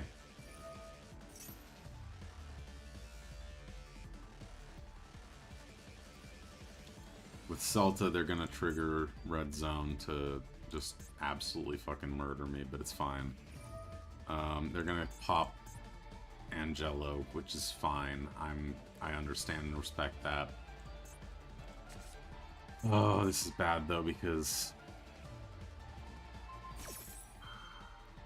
at least with Celta I can still pull a spell or trap from my deck to hand. But this is gonna be a slog. Ooh boy. So I have two options here. I can either... Let me check decks, hold on. My best bet, realistically... Hold on, I have 27 cards in deck. Hyphen's already gone. There's no way I can get more monsters out. Realistically, my best bet is to just do this. I'm taking a gamble. Seletrice. We got Seletrice. That's good. We can make it work. As long as they don't do something to negate this, I think I can make it work. So...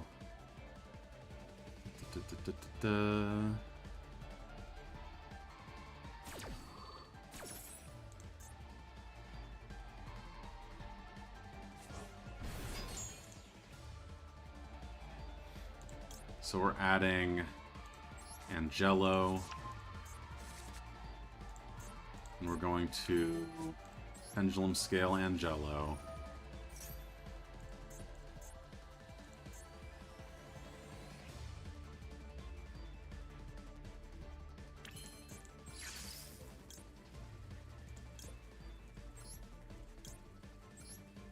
We have both of them, which is huge. So now my options here are pretty simple. I need to get Duralume and Predaplant Verde Anaconda out somehow, which means gaining a ton of life points. So I'm going to actually use this to trigger Celta to grab Disharmonia from the deck.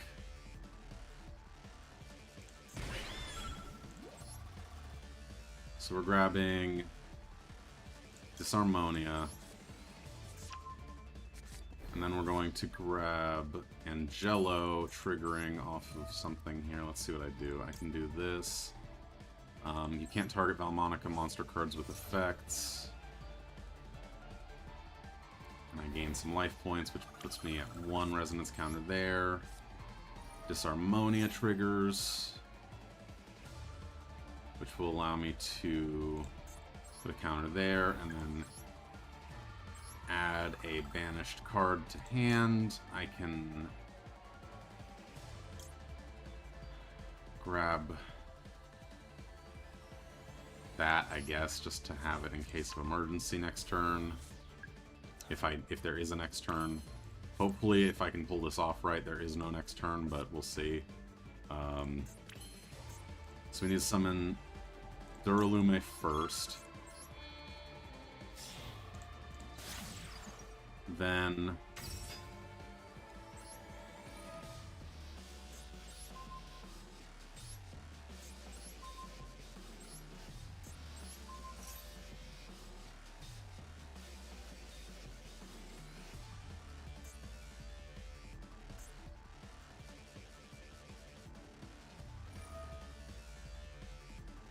You're banished or anything else. Summoning Red Rising. Okay, fair. I can respect it. Interesting choice, though.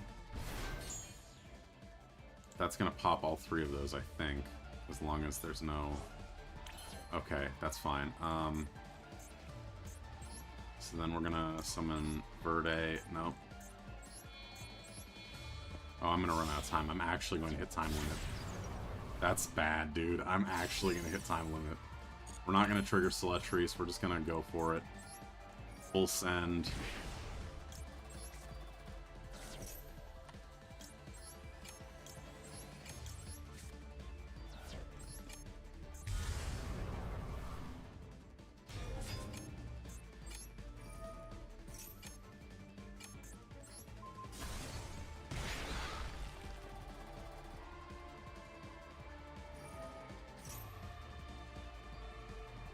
That's fine.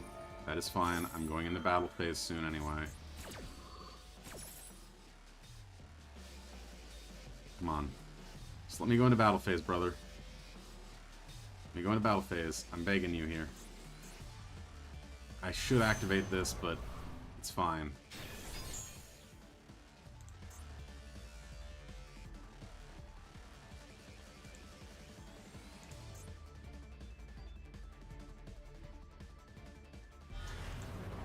That's fine. Again, like, I can literally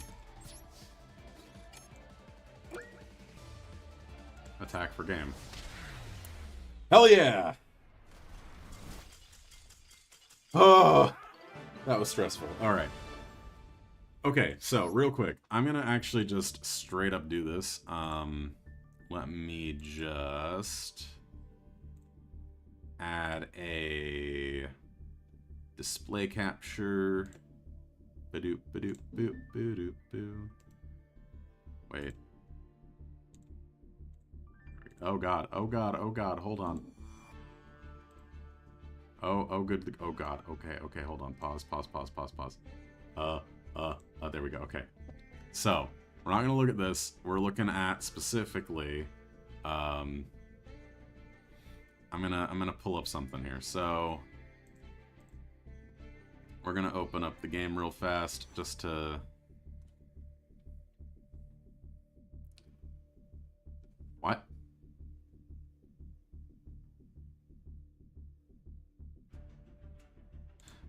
Okay. Well, that's annoying. I know exactly what that is, too.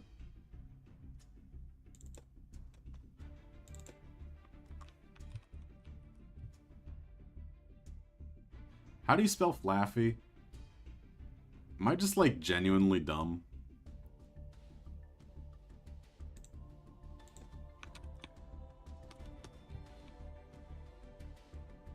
Two Fs.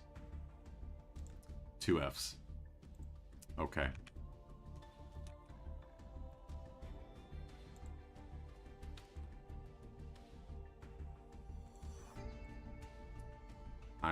Yep, I'm smart. I'm very smart.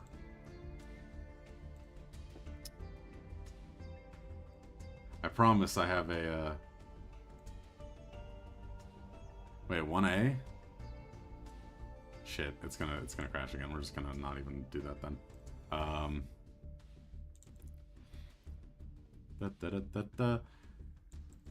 Side quest turned into a little bit more of a pain than I, intended here. Alright. Cool. Save. Close. Back to this. So, back to... Back to not being a disaster, hopefully.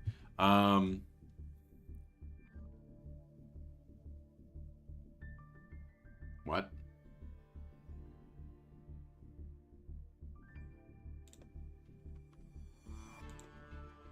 Am I just...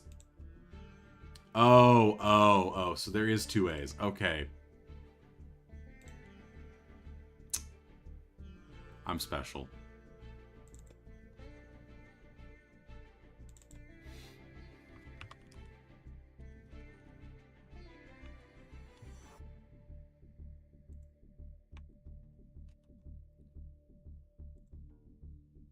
Okay. 2 A's, 2 F's, right?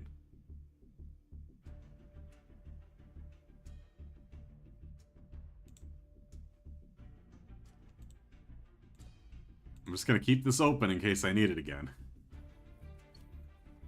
If this doesn't run, I'm going to lose my mind and I'm going to have to look it up on Google. Okay, we're good. So, also first off, just want to point out, they have sprites now. The lad. But so I need to just showcase something real fast here. So the thing that I wanted to mention is that the starters all have functionally been balanced in a way that makes them able to fill specific roles and do specific things very well. Honedge is the most balanced because it functions as a tank slash support. The idea is that it's a paladin that helps protect your team and build a defensive wall that allows you to be, you know, stronger and more, like, supported, basically. Like, have a little bit more structure to your team, right? Ralts is a glass cannon and a mage that functionally is a main DPS. You want to focus on healing this as much as possible. You want to build around this as your main damage dealer. Yeah, it's like, it's strong and extremely viable. And the Suwaddle is an assassin that relies heavily on switching in and out, and relies extremely heavily on its first attack that it uses upon entering battle actually landing when it comes out, with the ability that's its hidden ability, to be fair. But like, that's the one that you want with it. Like, if you don't get hidden ability with Suwaddle, it's still good and it'll work great and it'll be more balanced that way overall. But if you get hidden ability, you want to build it to be a switch move monstrosity. So yeah, that is basically what I will say about them. In terms of actual, like, which one I recommend, I think people are gonna absolutely sleep on Suwaddle because it's Suwaddle, you know? So that's the way I look at it. If people want to like run what, like, if I'm gonna like select what I think everyone's gonna run, I will say flat out, I think people are going to choose Ralts over any other starter more commonly. Because, again, it's Ralts, it evolves into a Gardevoir, and yeah, so let's be real, people are going to choose Ralts a lot. But do I also think that the other 2 starters are going to be probably the better picks? Yes. Ralts is going to be strong, but at the end of the day, it's a glass cannon. You need support for it, functionally, and it's really better in later game if you get hidden ability, so... I agree. I mean, especially the design that I've got for it, yeah, no, I agree. Let me just, hold on, let me pull it up real quick. LMAO. I haven't really, like, publicly revealed the redesign of it yet, I don't think.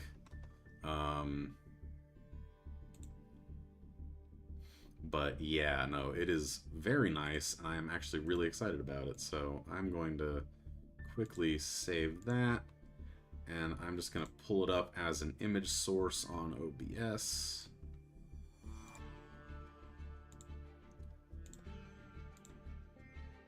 Oh god, it's big.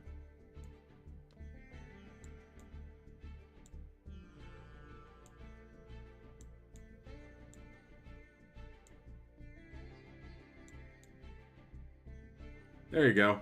There's the Gardevoir. Yeah, so, also, yeah, that is what she said, yes. Thank you. Thank you for that. I appreciate that. So, yes, anyway, yeah, so this is the Gardevoir, and, yeah, We're gonna just have the Gardevoir just, like... I'm clicking all the wrong boxes here. There we go. We're just gonna have the Gardevoir, like, peeking up here from the corner. Anyway, so... But yeah, so, the Gardevoir is absolutely going to be everyone's pick, I feel like, just given that design, let's be real. I will say, though, Avalonian Aegislash does look pretty sick, and so does Avalonian Leavanny. I won't deny that, but yeah, but yeah, I definitely recommend the Honedge, personally, if you want, like, a really well-balanced and generally strong Pokemon. But yeah, no, that's my personal recommendation, really. Oh yeah, no, of course. I don't take any offense, believe me. Everyone's gonna have their opinions. I fully support people having their opinions of which mons they like the most. At the end of the day, I openly admit my favorite out of all of my starters is my Honedge, personally. Just because it feels the best to use for me currently, like, in terms of, like, what I've got made so far, gameplay-wise. I just find it most satisfying for all of the major battles. Plus, you're a knight recruit. You're basically there battling with a Pokemon that is meant to be an Excalibur knockoff, right? Like, just makes sense. So yeah, I'm a big fan of it, and think it's definitely worth the pick, personally. So I'm gonna try to get 2 more wins in here. If I can get 2 more wins, that would be a miracle. I'm not expecting. Oh no! Oh no! I'm up against a Tenpai deck. This is 100% gonna be Tenpai. I'm calling it right the fuck now. Ain't no shot that this is about to happen. So we're gonna bait out a negate with Field Spell. Yep, there it is. Ash Blossom. I was right. That is fine. I've already got Disharmonia in hand, so I'm actually in pretty good shape. Seletrice will get me a... Ooh, that's actually not good. I just realized. That was a misplay.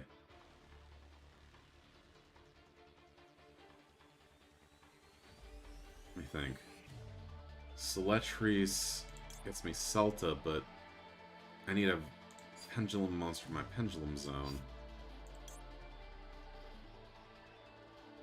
So...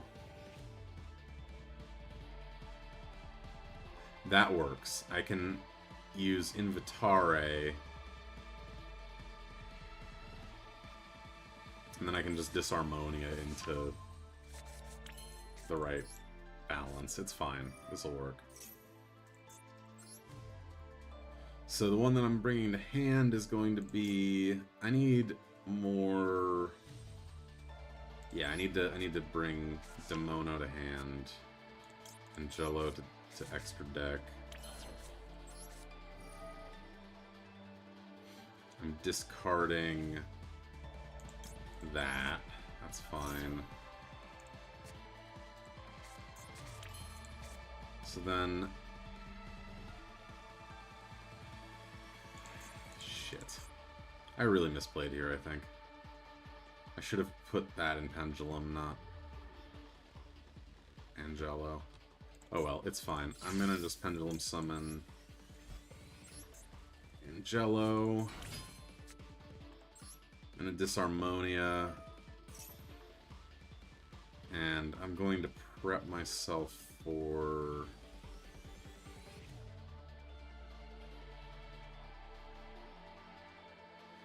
Yeah, I think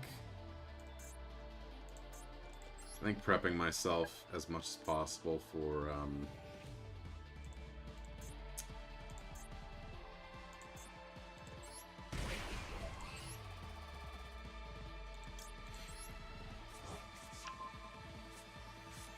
next turn is my best bet here. So I can banish Disharmonia and that's about as good as it's gonna get here, I think, honestly. So I could either Baguska or I could no, Baguska. It's gonna have to be Baguska. There's no other way, really.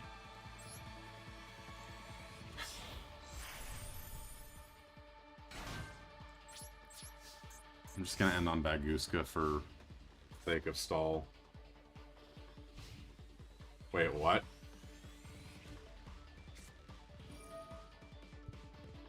Oh no. Oh, I just realized what you misheard as that. Okay.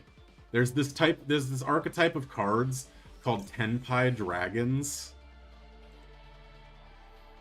And this is one of them, right? Tenpai. But yeah, no, it's this is bad. This is actually like really bad.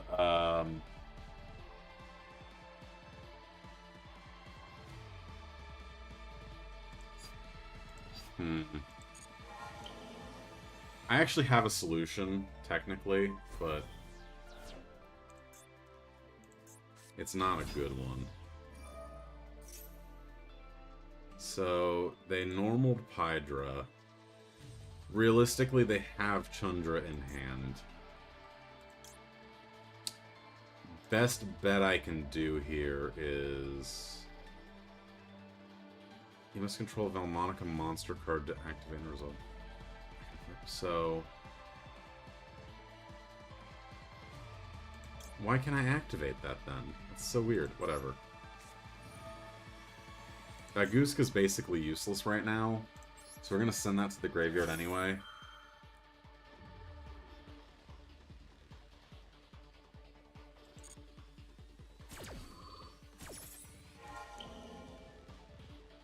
We're gonna say absolutely not to Hydra. Celestries comes back to hand.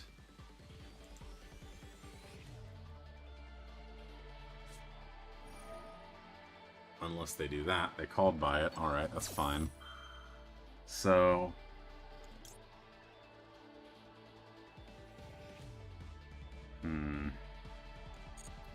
Yeah, I don't actually think that I can do much here. I might actually lose this. If that last card is Chundra, I'm basically fucked. There's actually no way to win here.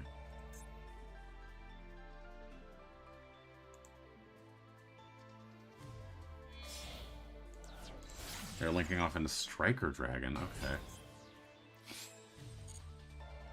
Interesting.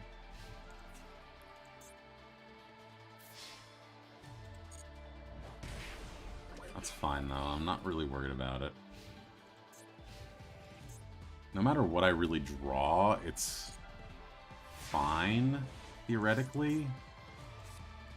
Yeah, no, that's fine. I can make this work. So... At this point, I want to save my...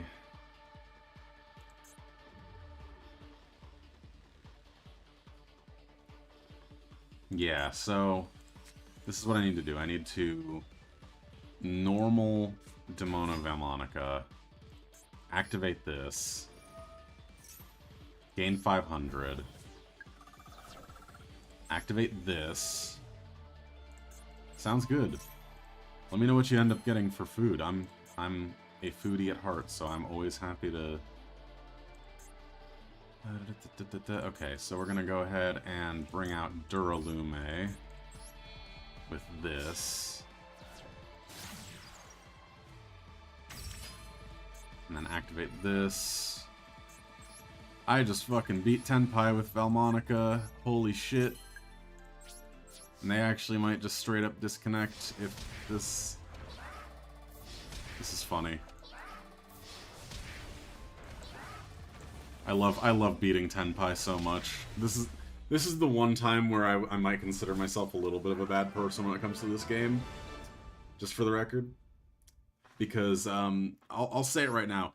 Tenpai Dragon is genuinely so busted that there's 2 cards that are getting limited from 3 to 1 on the next ban list that are part of their, like, main engine. Like, just for some context here, they straight up... Hold on, let me pull up the cards. They are limiting Chundra to 1 and Sangan Summoning to 1. So this allows you to pull a Tenpai Dragon monster from your deck to your hand, and Chundra allows you to pull a Tenpai Dragon from your deck if it's on the field when you're attacking with a monster. But yes, anyway, also pork roast. Ooh, that sounds so good. With charred crust, oh my god. I'm so jealous.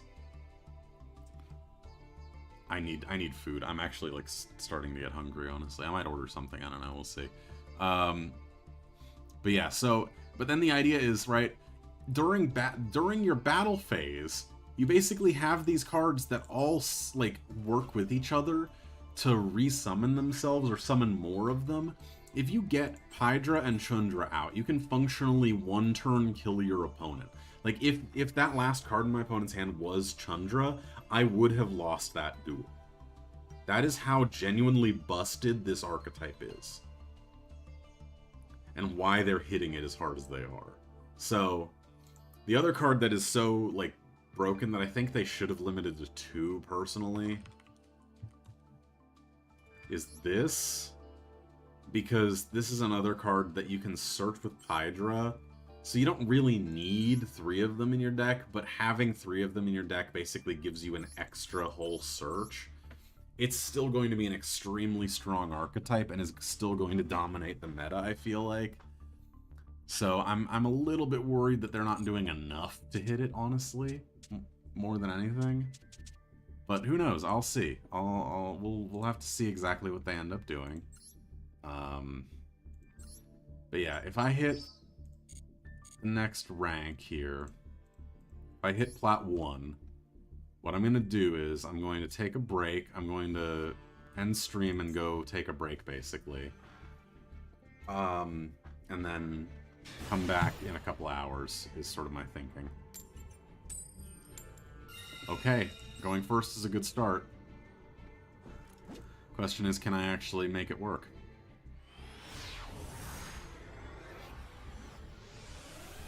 This is the moment of truth, y'all. If I get a hand that can run, this hand can run. This absolutely can run. In fact, this hand can sprint, in theory.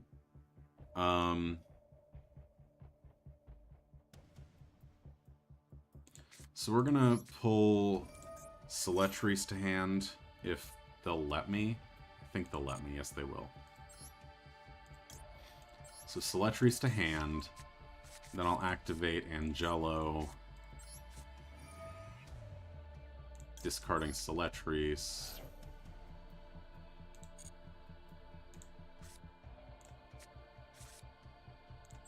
Bringing Celetris back to hand.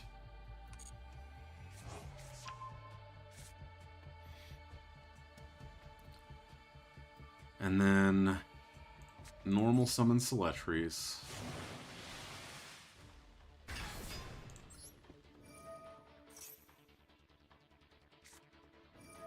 Okay, infinite imperm. That's fine. I'm not worried about that. I have Celta already in my hand, so I can still do the whole thing. I just need to be patient and set this up.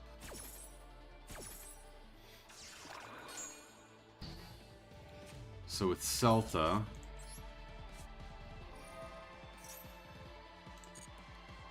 I grab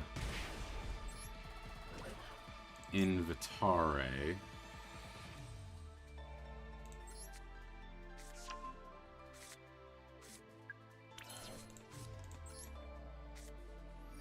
ENVtuber into Demono to hand, Angelo to extra, Pendulum into Angelo and Demono.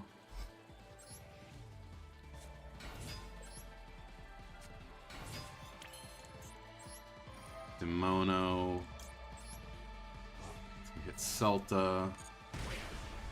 Giving me Versare. I think that's my best play here is Versare.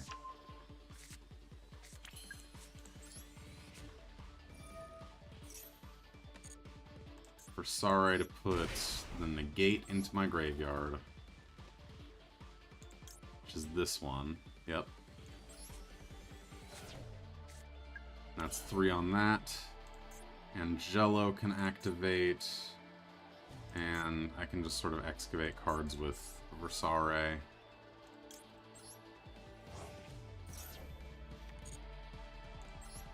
Which will give me another Celta. Alright, that's fine. So now, my question is...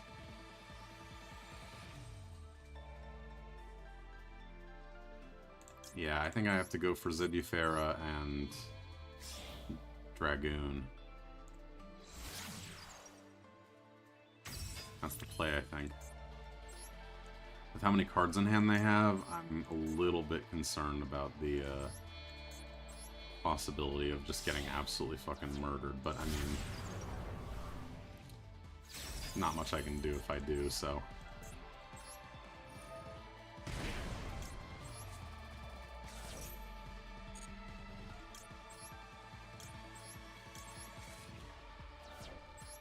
Alright, Dragoon is out. Now, theoretically, this should be an okay setup. I end turn with that, and I can get Zebufera to trigger this for a negate and prevent Valmonica monsters from being targeted. That is unfortunate. I didn't mean to do that, actually. I double-clicked on its own, that's funny, but whatever.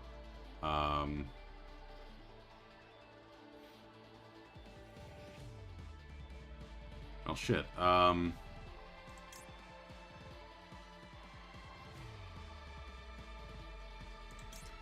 It's fine, I'll just do it. I misplayed, but it's whatever.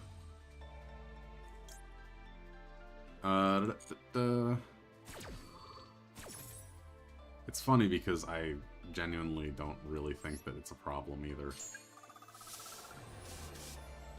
Because I can just use Zebufera and do that. And then Max C. That'll give me potentially other options. Okay, called by, that's fine. But Ghost Spell prevents them from doing that, so I'm gonna do that. So Max C will allow me to actually get stuff done potentially this turn. Their normal summon was Planet Pathfinder too, so the question is, what are they going to target? Do I want to allow them to do that? The answer is I don't think I do. I don't think I want to let them do that, so yeah. Negate that.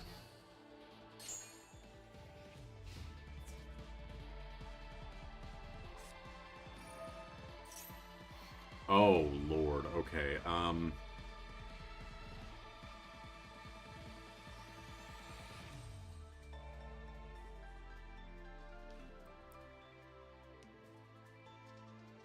have to banish cards until I have one left. The obvious answer would be to choose Dragoon. That gives them their whole main phase too.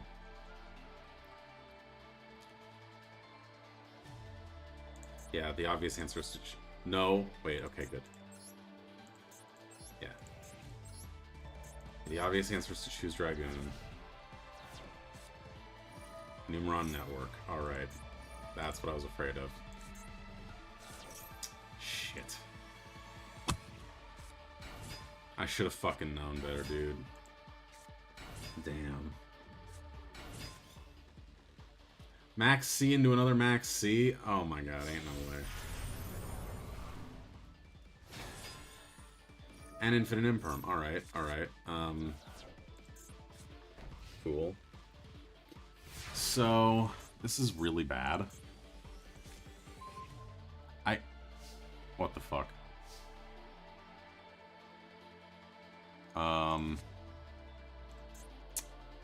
Huh.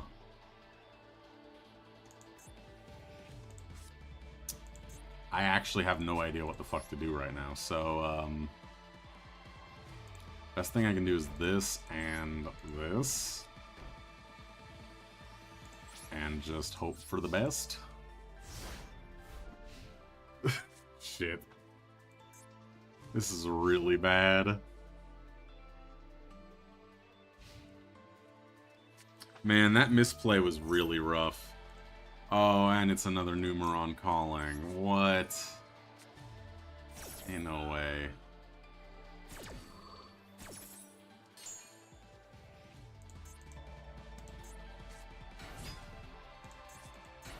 You're doing it again? Bro. So I got that. Now the question is, shit.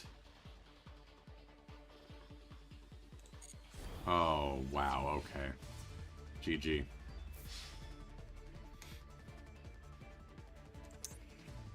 Wow. Alright. So, yep, that's unfortunate, but it is what it is. So yeah, I was gonna try to get to the next rank before I ended stream, honestly, but shit. I'm hungry, and I don't want to sit here being hungry for another hour while I attempt to get this done.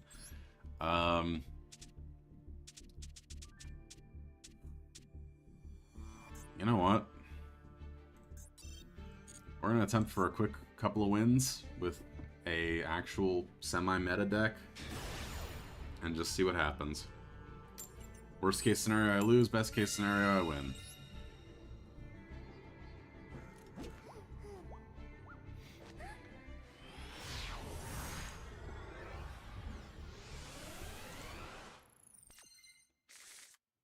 Okay, this will work.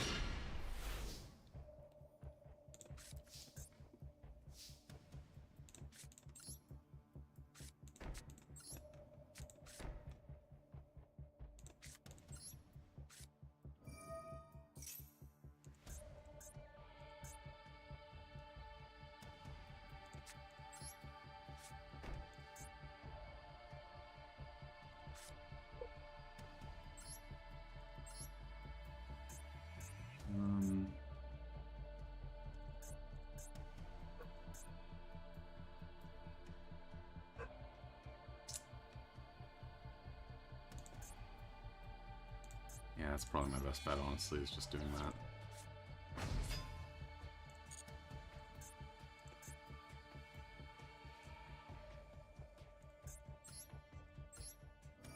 I'm gonna lose my mind with this dog. I love her to pieces, but she really does not understand the concept of, people walking by are not marauding our house. What are you gonna do? Alright. That goes there. And phase. This is not ideal, but I can make it work.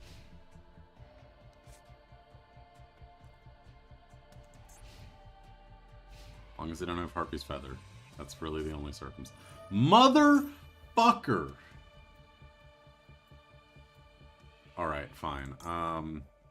Activate this first.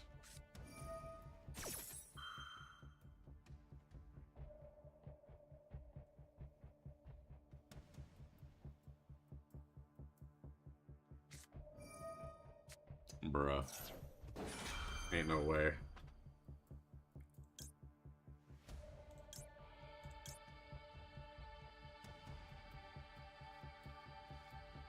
I'm gonna activate that. I'm gonna activate this. And this. Chain 6. I'm gonna add this to hand.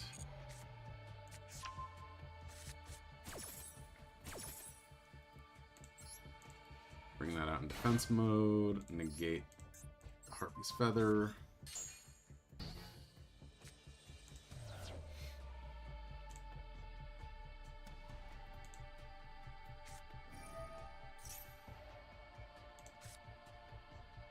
Ancient Warriors, what?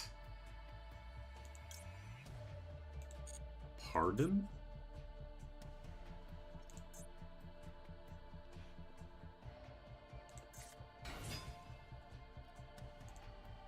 Droll? What are you doing? What? Are you... Oh, you're linking. Okay, fair. Okay. That's concerning. Oh, I know exactly. Why is everyone running the same shit, dude? Ain't no way. Ain't no way. Ain't no way this is happening right now. Alright, fine. So, funny thing is, though, it can't activate its effects because Grave. And it can't attack either, so it's functionally just a sitting duck at the moment. But so am I. I'm literally just sitting here with two monsters that can't do anything other than, like, this one which can attack Verde, but that's it. So that's lovely. But yeah, because of Grave, they can't do anything, so...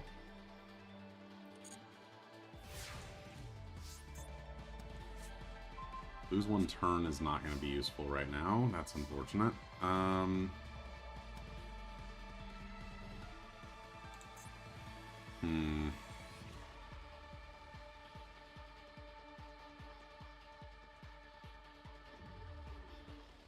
That would work, actually. So, what I'll do is I'll activate this.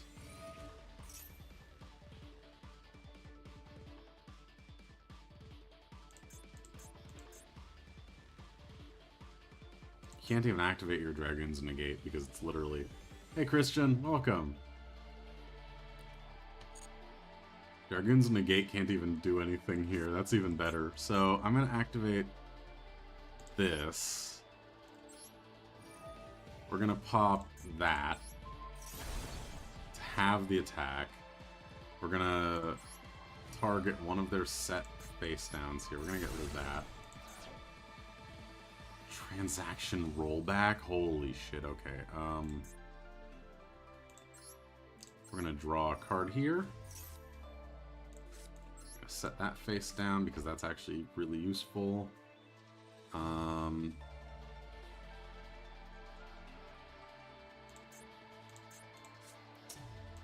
Gonna go into battle phase and attack the Dragoon to kill it. Main 2. I think that's it for my turn here. I should have actually placed lose one turn face down because Grave does work well for a lot of things, but lose one turn would have actually been a good option. I could have just popped it with this, honestly.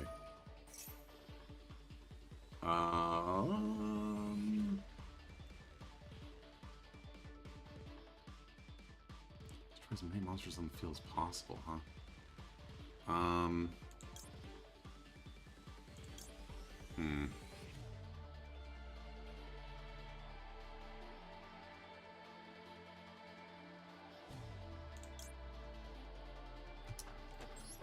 We're gonna do this.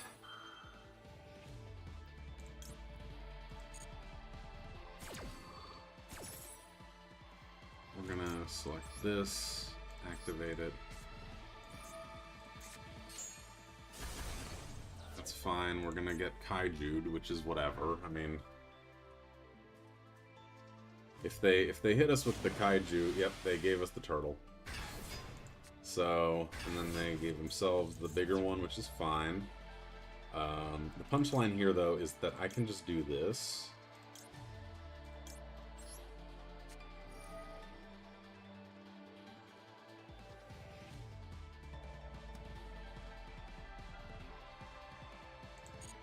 I'm gonna wait on using the effect, though.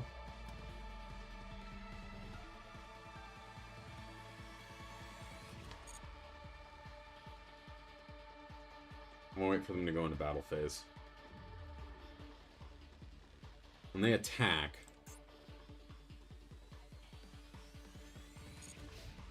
No. End phase? Okay, so... Now it's... Oh, right, because they can't attack. Okay, that makes perfect sense. Right. Duh. Okay, so... The play here is... Drawing cards. Plays drawing cards. So we're gonna target a card I control that is a True Drake or True King card, and destroy it. So we're gonna do that. That's gonna go. That's gonna trigger that and destroy that. Solemn Judgment, LMAO. Then we're gonna activate this. Destroy that. Activate that to destroy their kaiju. And then activate this to draw 2. That works, I guess. So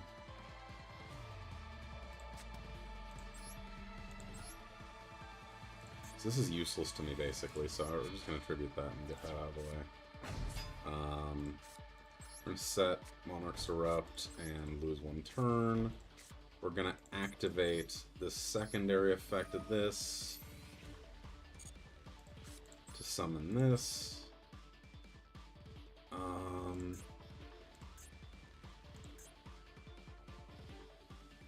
We're going to get rid of... Lose 1 turn because Monarch's Erupt is basically just a better option there. And I don't have enough attack to win this turn. But next turn I absolutely will. Alright, so... This deck is just genuinely really silly and doesn't really feel fair to run. Because it's just floodgates. It really is. I mean, like, at the core of the deck, it's meant to stall out most other decks that exist. Like, yeah. So, it's not really fair or balanced. But it's funny.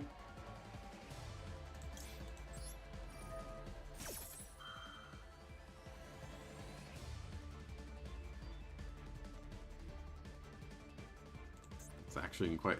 Yep, there it is. They surrendered. Alright, so... I didn't even get Masterpiece out, which is hilarious.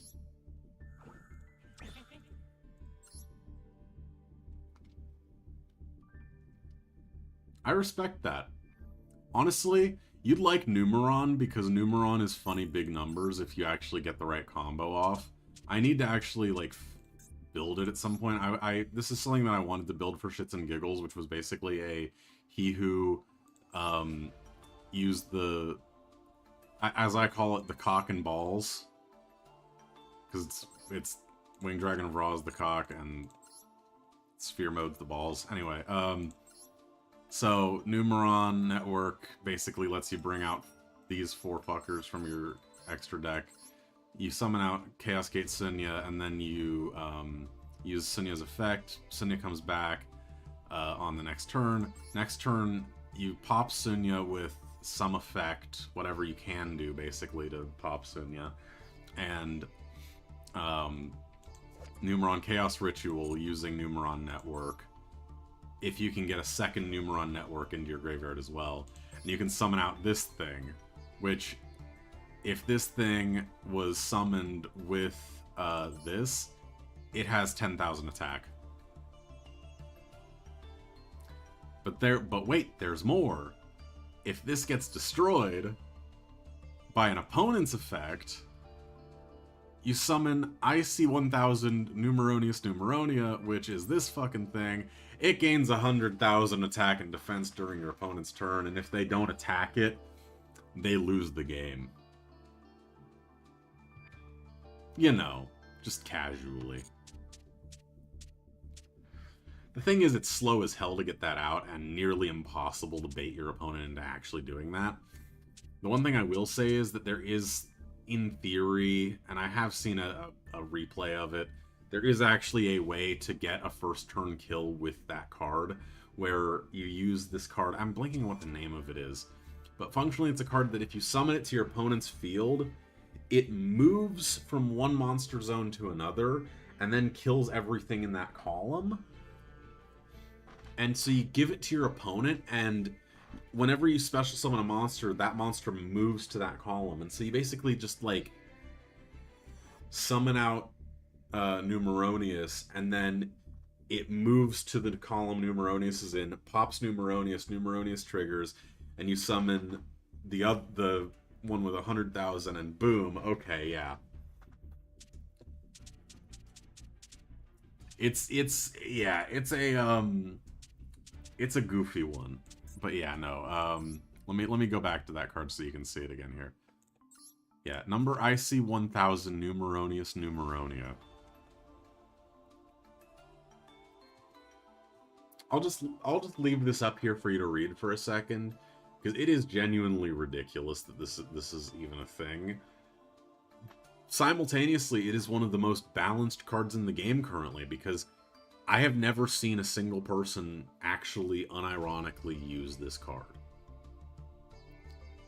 Because it is genuinely impossible to summon out unless you find a way to force your opponent to destroy C1000 Numeronius. There's literally no way to get it out. So, realistically, you'll never actually summon this. The best you're gonna realistically do is get Numeronius out. But if you actually do get Numeronius out, it's incredible. So, oh yeah, no, I know, believe me. But to be fair, you still have Obelisk Tormentor, which is like, hey, tribute 2 monsters, destroy all monsters your opponent controls. You've got Slifer, which, you know, he who 1000 attack defense for each card in your hand. And then Ra, which, you can basically pay life points to have, you know, have it be almost 8,000 attack. So, yeah. But yeah, this deck, in theory, works. I just don't have the resources right now to actually build the deck. It is going to be something that I build at some point, but it's definitely not a, like, serious competitive deck. This is more of a, like, hobby project that I'm going to build when I have the leeway to do so, or the motivation to experiment. Another deck that was an experiment that I think is kind of neat is this. I went and built a White Forest Centurion Toy Box engine Mahavilo deck.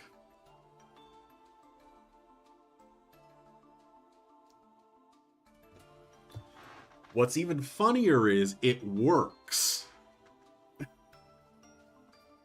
And I have not uploaded this deck list anywhere. I have not showcased this publicly yet. I don't plan to showcase this publicly actually working in a replay in any way, shape, or form. Baja Blast. Oh my god.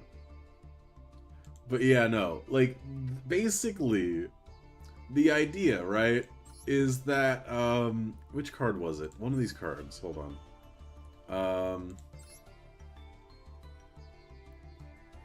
It was...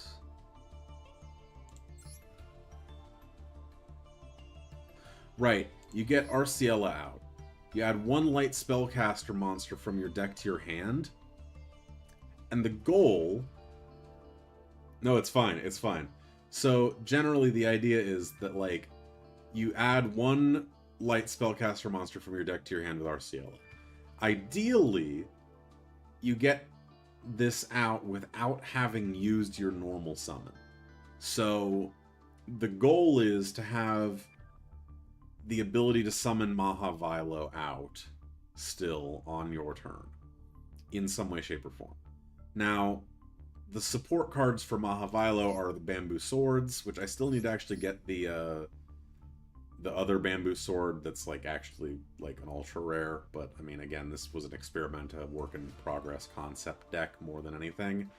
I didn't actually finish it yet, and I still need to test it, theorize a bit more on how to make it work better. But yeah, no, it does work. That's the thing, right? Like, this deck does work. I've had a game where I was able to get a end board that had 2 negates and Mahavilo with an equip spell on it. And it was mage power. So it had around 5,000 attack because I had other things in my spell and trap zones. It wasn't exactly weak by any means, right? Ideally, I could get an end board where I have 2 negates and 2 equips on Mahavilo. That is my goal. And I'm trying to find a good way to make that a consistent, viable strategy. Realistically, I don't think it's possible, but I want this to work so badly because I genuinely loved original Mahavilo back when Yu-Gi-Oh! Was like first a thing, right? So for me, the fact that they made this is absolutely incredible, and I love it.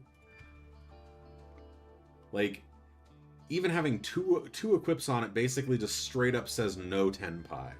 Tenpai just does not work anymore. Because they rely on battle phase monster effects, right? And it's goofy. It just works, right?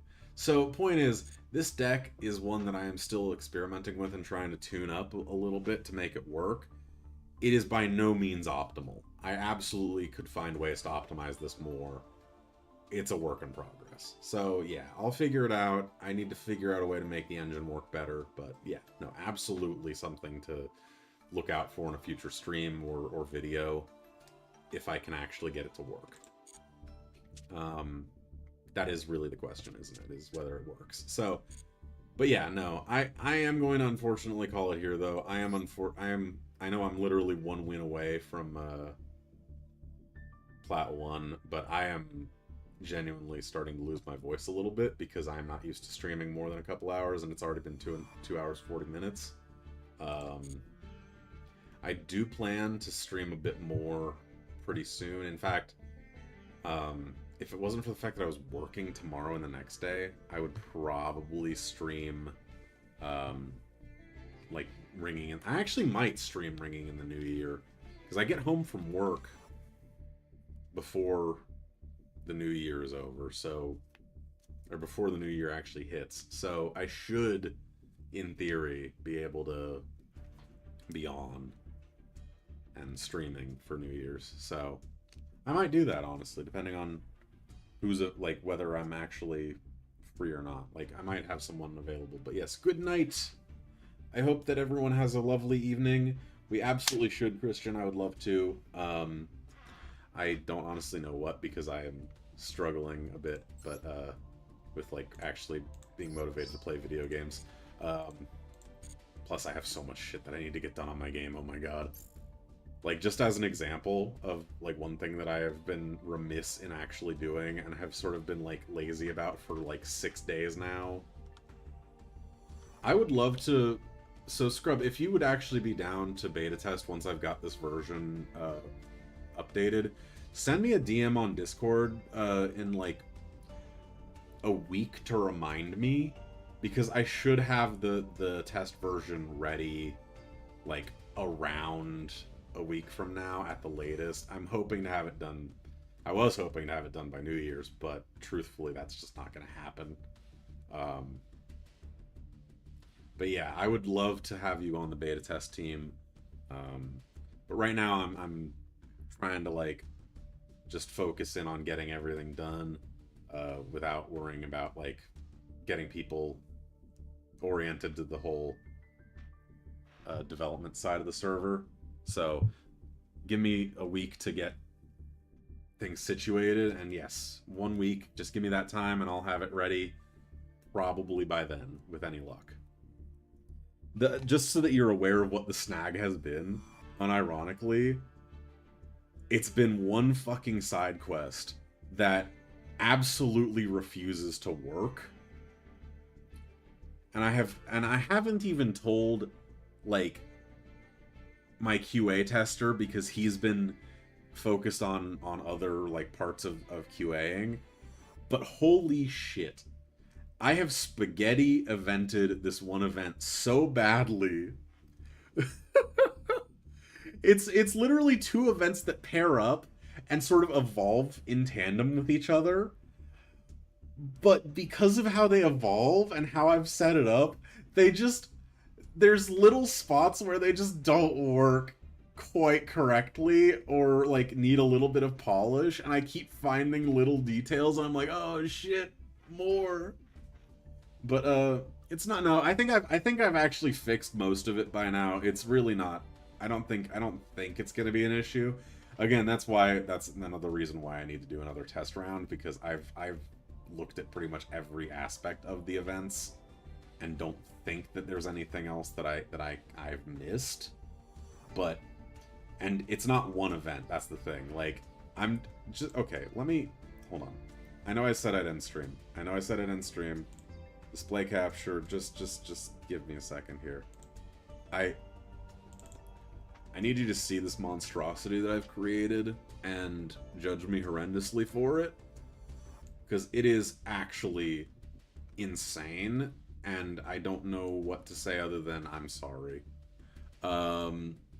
So, common events. So here. So, you've got... I need to zoom in on this. This is not big enough, but it's whatever. So, I'm just going to explain, right? So, if you've completed the event already with a good ending, it rolls to this next conditional branch where it's like, oh, if you've completed both events with a good ending, you check on them, blah, blah, blah. Or otherwise, hey, can you check on, you know, event 1 in the park, right? Then the second one, it's basically the opposite of that, where you go to her house and are like, hey, you know, you doing all right? Let's battle, hang out a bit, vibe. And then you go back, get your rewards, blah, blah, blah, right? Well, problem is that because of how I have this set up, every once in a while, you have to remember that the event functionally needs to trigger in one spot in multiple ways. And this is the result. Is that, and this, and this, and this, and this, and this, and this, and... That's the wrong one. That's the right one. This, this, this, this, this, this, this, this, and this. So yeah, that's basically all of the events that handle the pair event. Oh wait, no, hold on, there's more. Adventurers Guild. Yep, here it is. That's another one. Yeah, everything else though, yeah. Oh, that one too. That one's another one. Yep. So it's like, I can't even keep track of where all of the events are, bro. It's insane. I have literally just like overdone it, I think. Just a little bit. It's genuinely insane. I don't regret a thing, right? Like, the event works, minus a couple of small parts where I could polish it a bit at this point, I'm pretty sure. Like, as long as, like, no one finds any other major bugs, I'm praying to God, oh my God. If more bugs are found, I will genuinely cry. Because I've genuinely been finding bugs with this event for months now. But yeah, no, it, like, once you get your hands on it, if you want to take a look at it and see if it works perfectly, great. If you break it, even better, because then that helps me fix it. So yeah. But yeah, no, I think I've done a pretty good job of making things less breakable. There have been a couple of times I've like forgotten to add a self switch to a couple events where it just allows you to get infinite leftovers, for example. Stuff like that. But But yeah, for the most part, I've been pretty good about keeping track of all the like little details like that. So I don't think there's really anything that's breakable at the moment. Um, the only thing that I will say is that there are still like some things that I'm not even going to tell the test team because I know they work, for one, and two, they're secrets, and I don't want anyone to actually like know about them before the actual full release of the game anyway. So yeah, little stuff like that. But there's a lot. Also, I should mention, that's not the largest number. How many events are there on this map? I actually don't know off the top of my head how many events there are on this map, but I know there's a lot. Let me see. Well, that's 96. Any other events up here that... Oh, that's 101. There are at least 101 events on this map.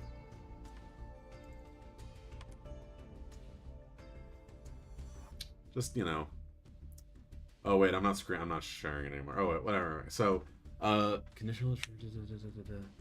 So, yes and no. The thing about the conditional branches is that conditional branches can only have 2 options, and there's functionally 3 stages to the quest. So the way that the quest works is you've got 2 individuals who each have their own quest, right? And once you've completed one with a good ending, that quest then has a conditional branch trigger where if you've completed that with a good ending but have not completed both of them with a good ending, you have the conditional that conditional branch trigger, which then checks a additional conditional branch of have you then completed both of the events with a good ending, and that's how it actually stacks conditional branches to work correctly. If I were to try to do it any other way, it would functionally check one conditional branch, then check the other conditional branch in sequence, and play both events, because it would count them as both being correct functionally, right? So the way that it would work is it has to check one conditional branch for one set of parameters, and then check the second conditional branch for an additional set of parameters to narrow down which specific event plays when you trigger the quest. And that is definitely like the one thing to consider, is that it's a overcomplicated event, to put it bluntly. I definitely could make it a little bit less complicated now that I know how to do it better now. And in fact, I could probably clean up this event if I just redid the whole thing. I really don't want to redo the whole thing if it works. If the event works, I'm not going to try to fuck with it. So, as long as nothing is, like, critically broken to the point where I have to scrap a whole event, I'm not going to do anything to revamp the entire event chain as much as I can avoid it. But basically, if you've completed one of them and then get that same event again, it'll send you off to check on that same person once more, and then go back, get your rewards. If you get the second event, though, it'll check and see, hey, have you completed the pair event with a good ending? And then it'll give you the option to, if you do the good ending of that event, then immediately afterwards go and complete the chain, so to speak, and cause those 2 characters to meet. So it's functionally meant to be a matchmaking event, so to speak. Like you're functionally playing matchmaker for 2 lonely people, one of whom is misguided and has is autism coded. I will say I'm on the autism spectrum, and I tried to create this character with the intention of like being realistic to that kind of hyperfixation mindset, if that makes sense, and also being super socially anxious, while feeling very real and actually not stepping on anyone's toes. But secondarily, the other character is sort of a more kind, warm, but also very like full of herself and very overconfident character. And so they end up actually meshing really well together because she's like the extrovert friend who causes him to be able to actually like break out of his shell a bit and really like have confidence in his hobby a bit more. And so that's sort of the goal of the quest, is to have that sort of like happy ending where the two of them sort of like meet up and it's like, oh hey, you have this hobby that feeds my ego, boom, match made in heaven. And then the player's just there like, oh, now I can just go check on them whenever they need to be checked on, basically. Whenever the guild's like, hey, we have, you know, like, we're a bit concerned, we haven't heard from them in a while, want to make sure they're okay, blah, blah, blah, you know, stuff like that, right? So it does not let you put both questline as the two variables and go down from there. So, not exactly. So, the problem is that I have two variables, right? And each of those variables is for their specific main side quest, if that makes sense, right? So, the two quests each have their own variable, and each have their own switch dedicated to them. That variable helps with main quest progression, but then on top of that there are additional switches that trigger if you also get the good ending done. So if you, depending on what you do, those variables will go higher than what it actually like originally is supposed to, and can cause a potential glitch. So what I had to do is separate it into a whole different switch entirely that gets turned on at the right moment, and then from there it'll progress into the next segment of the event. So I can't actually like put it all in one thing. I can't condense it any more than I have as it stands. If I were to do something similar, the way I would do it if I did something similar is I would still do the quest start the same way, right?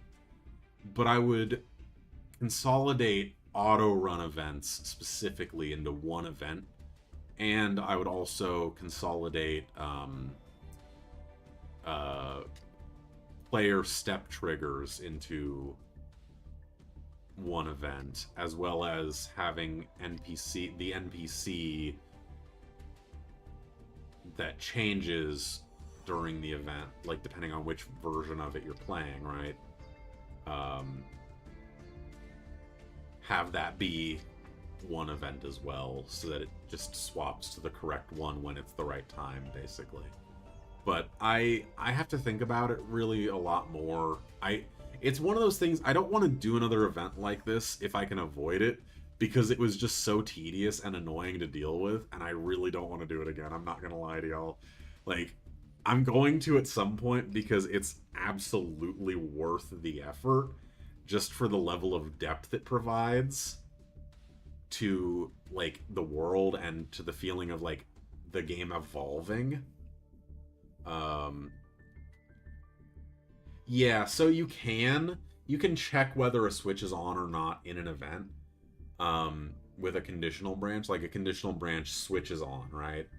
Like, and if the switch is not on, you can do another conditional branch. Oh, hey, you know, if like this condition is active, boom, this is what plays. If it's not active, this is what plays, right? So you can theoretically make it way more complicated, but it's not even that complicated, truthfully. I mean, like, the only thing that really, I would say, is where it actually gets complicated is in the back end of the code, where, like, specifically when the variables are increased. Like, as an example here, I have a when the quest is completed, I have an auto run event set so that when the variable hits 8 or higher, it just resets the switches so that the quest can be recompleted again at the Adventurers Guild, right? Simultaneously, it marks the quest as completed and allows you to get your rewards, blah, blah, blah. You know, that kind of thing. Problem is that there's other events that also have that variable handling them. And so I need to make sure that there's no events on screen that, even for a split second, will appear while the variables go up past the point where that event would potentially appear, right? So, like, I can't just have, for example, one variable handling multiple things. I have to have different variables handling different things, different switches handling different things. And I don't really know exactly what you're getting at if you're trying to, like, it's basically just better to make a stacked branch like I've done for the quest start, and then have switches that will just straight up trigger the, like, progression to happen. So yeah, it's not too bad. It's doable though. It's very doable, and like I definitely will do it again. It's just a matter of, like, when I have the motivation to sit down and actually put that much time and effort into an event. Oh god. I can't do that because I've actually already thought of that possibility. I don't want people to be able to do multiple guild quests at the same time, because one of the considerations I had is that because it's a random quest system, someone could theoretically random into the same quest twice, and the variable or switch would be on a second. So specifically, the variable would be added to again. So I didn't want to have any glitches or issues with that, so I just straight up made a switch that turns on when you pick up a quest that says quest active, and makes it so that the guild receptionists basically say, hey, you already have an active quest, come back once you've completed your quest. So yeah, that's how I've got it set up basically, and it works, you know. I mean, it's a functional system and absolutely works. So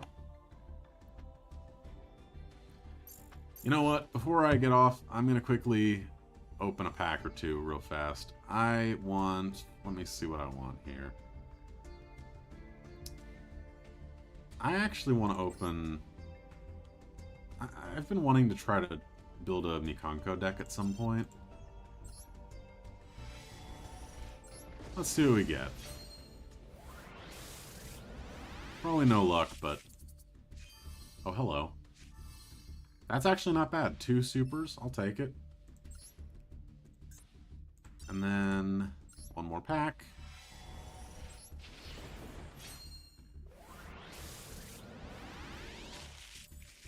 Alright. What's this? Oh, Dreads. Okay, yeah, that makes sense. Cool. Anyway. With that mild entertainment over, we're going to open our bonus packs too, why not?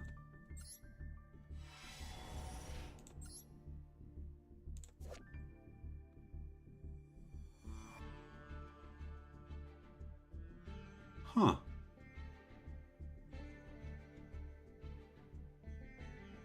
Interesting.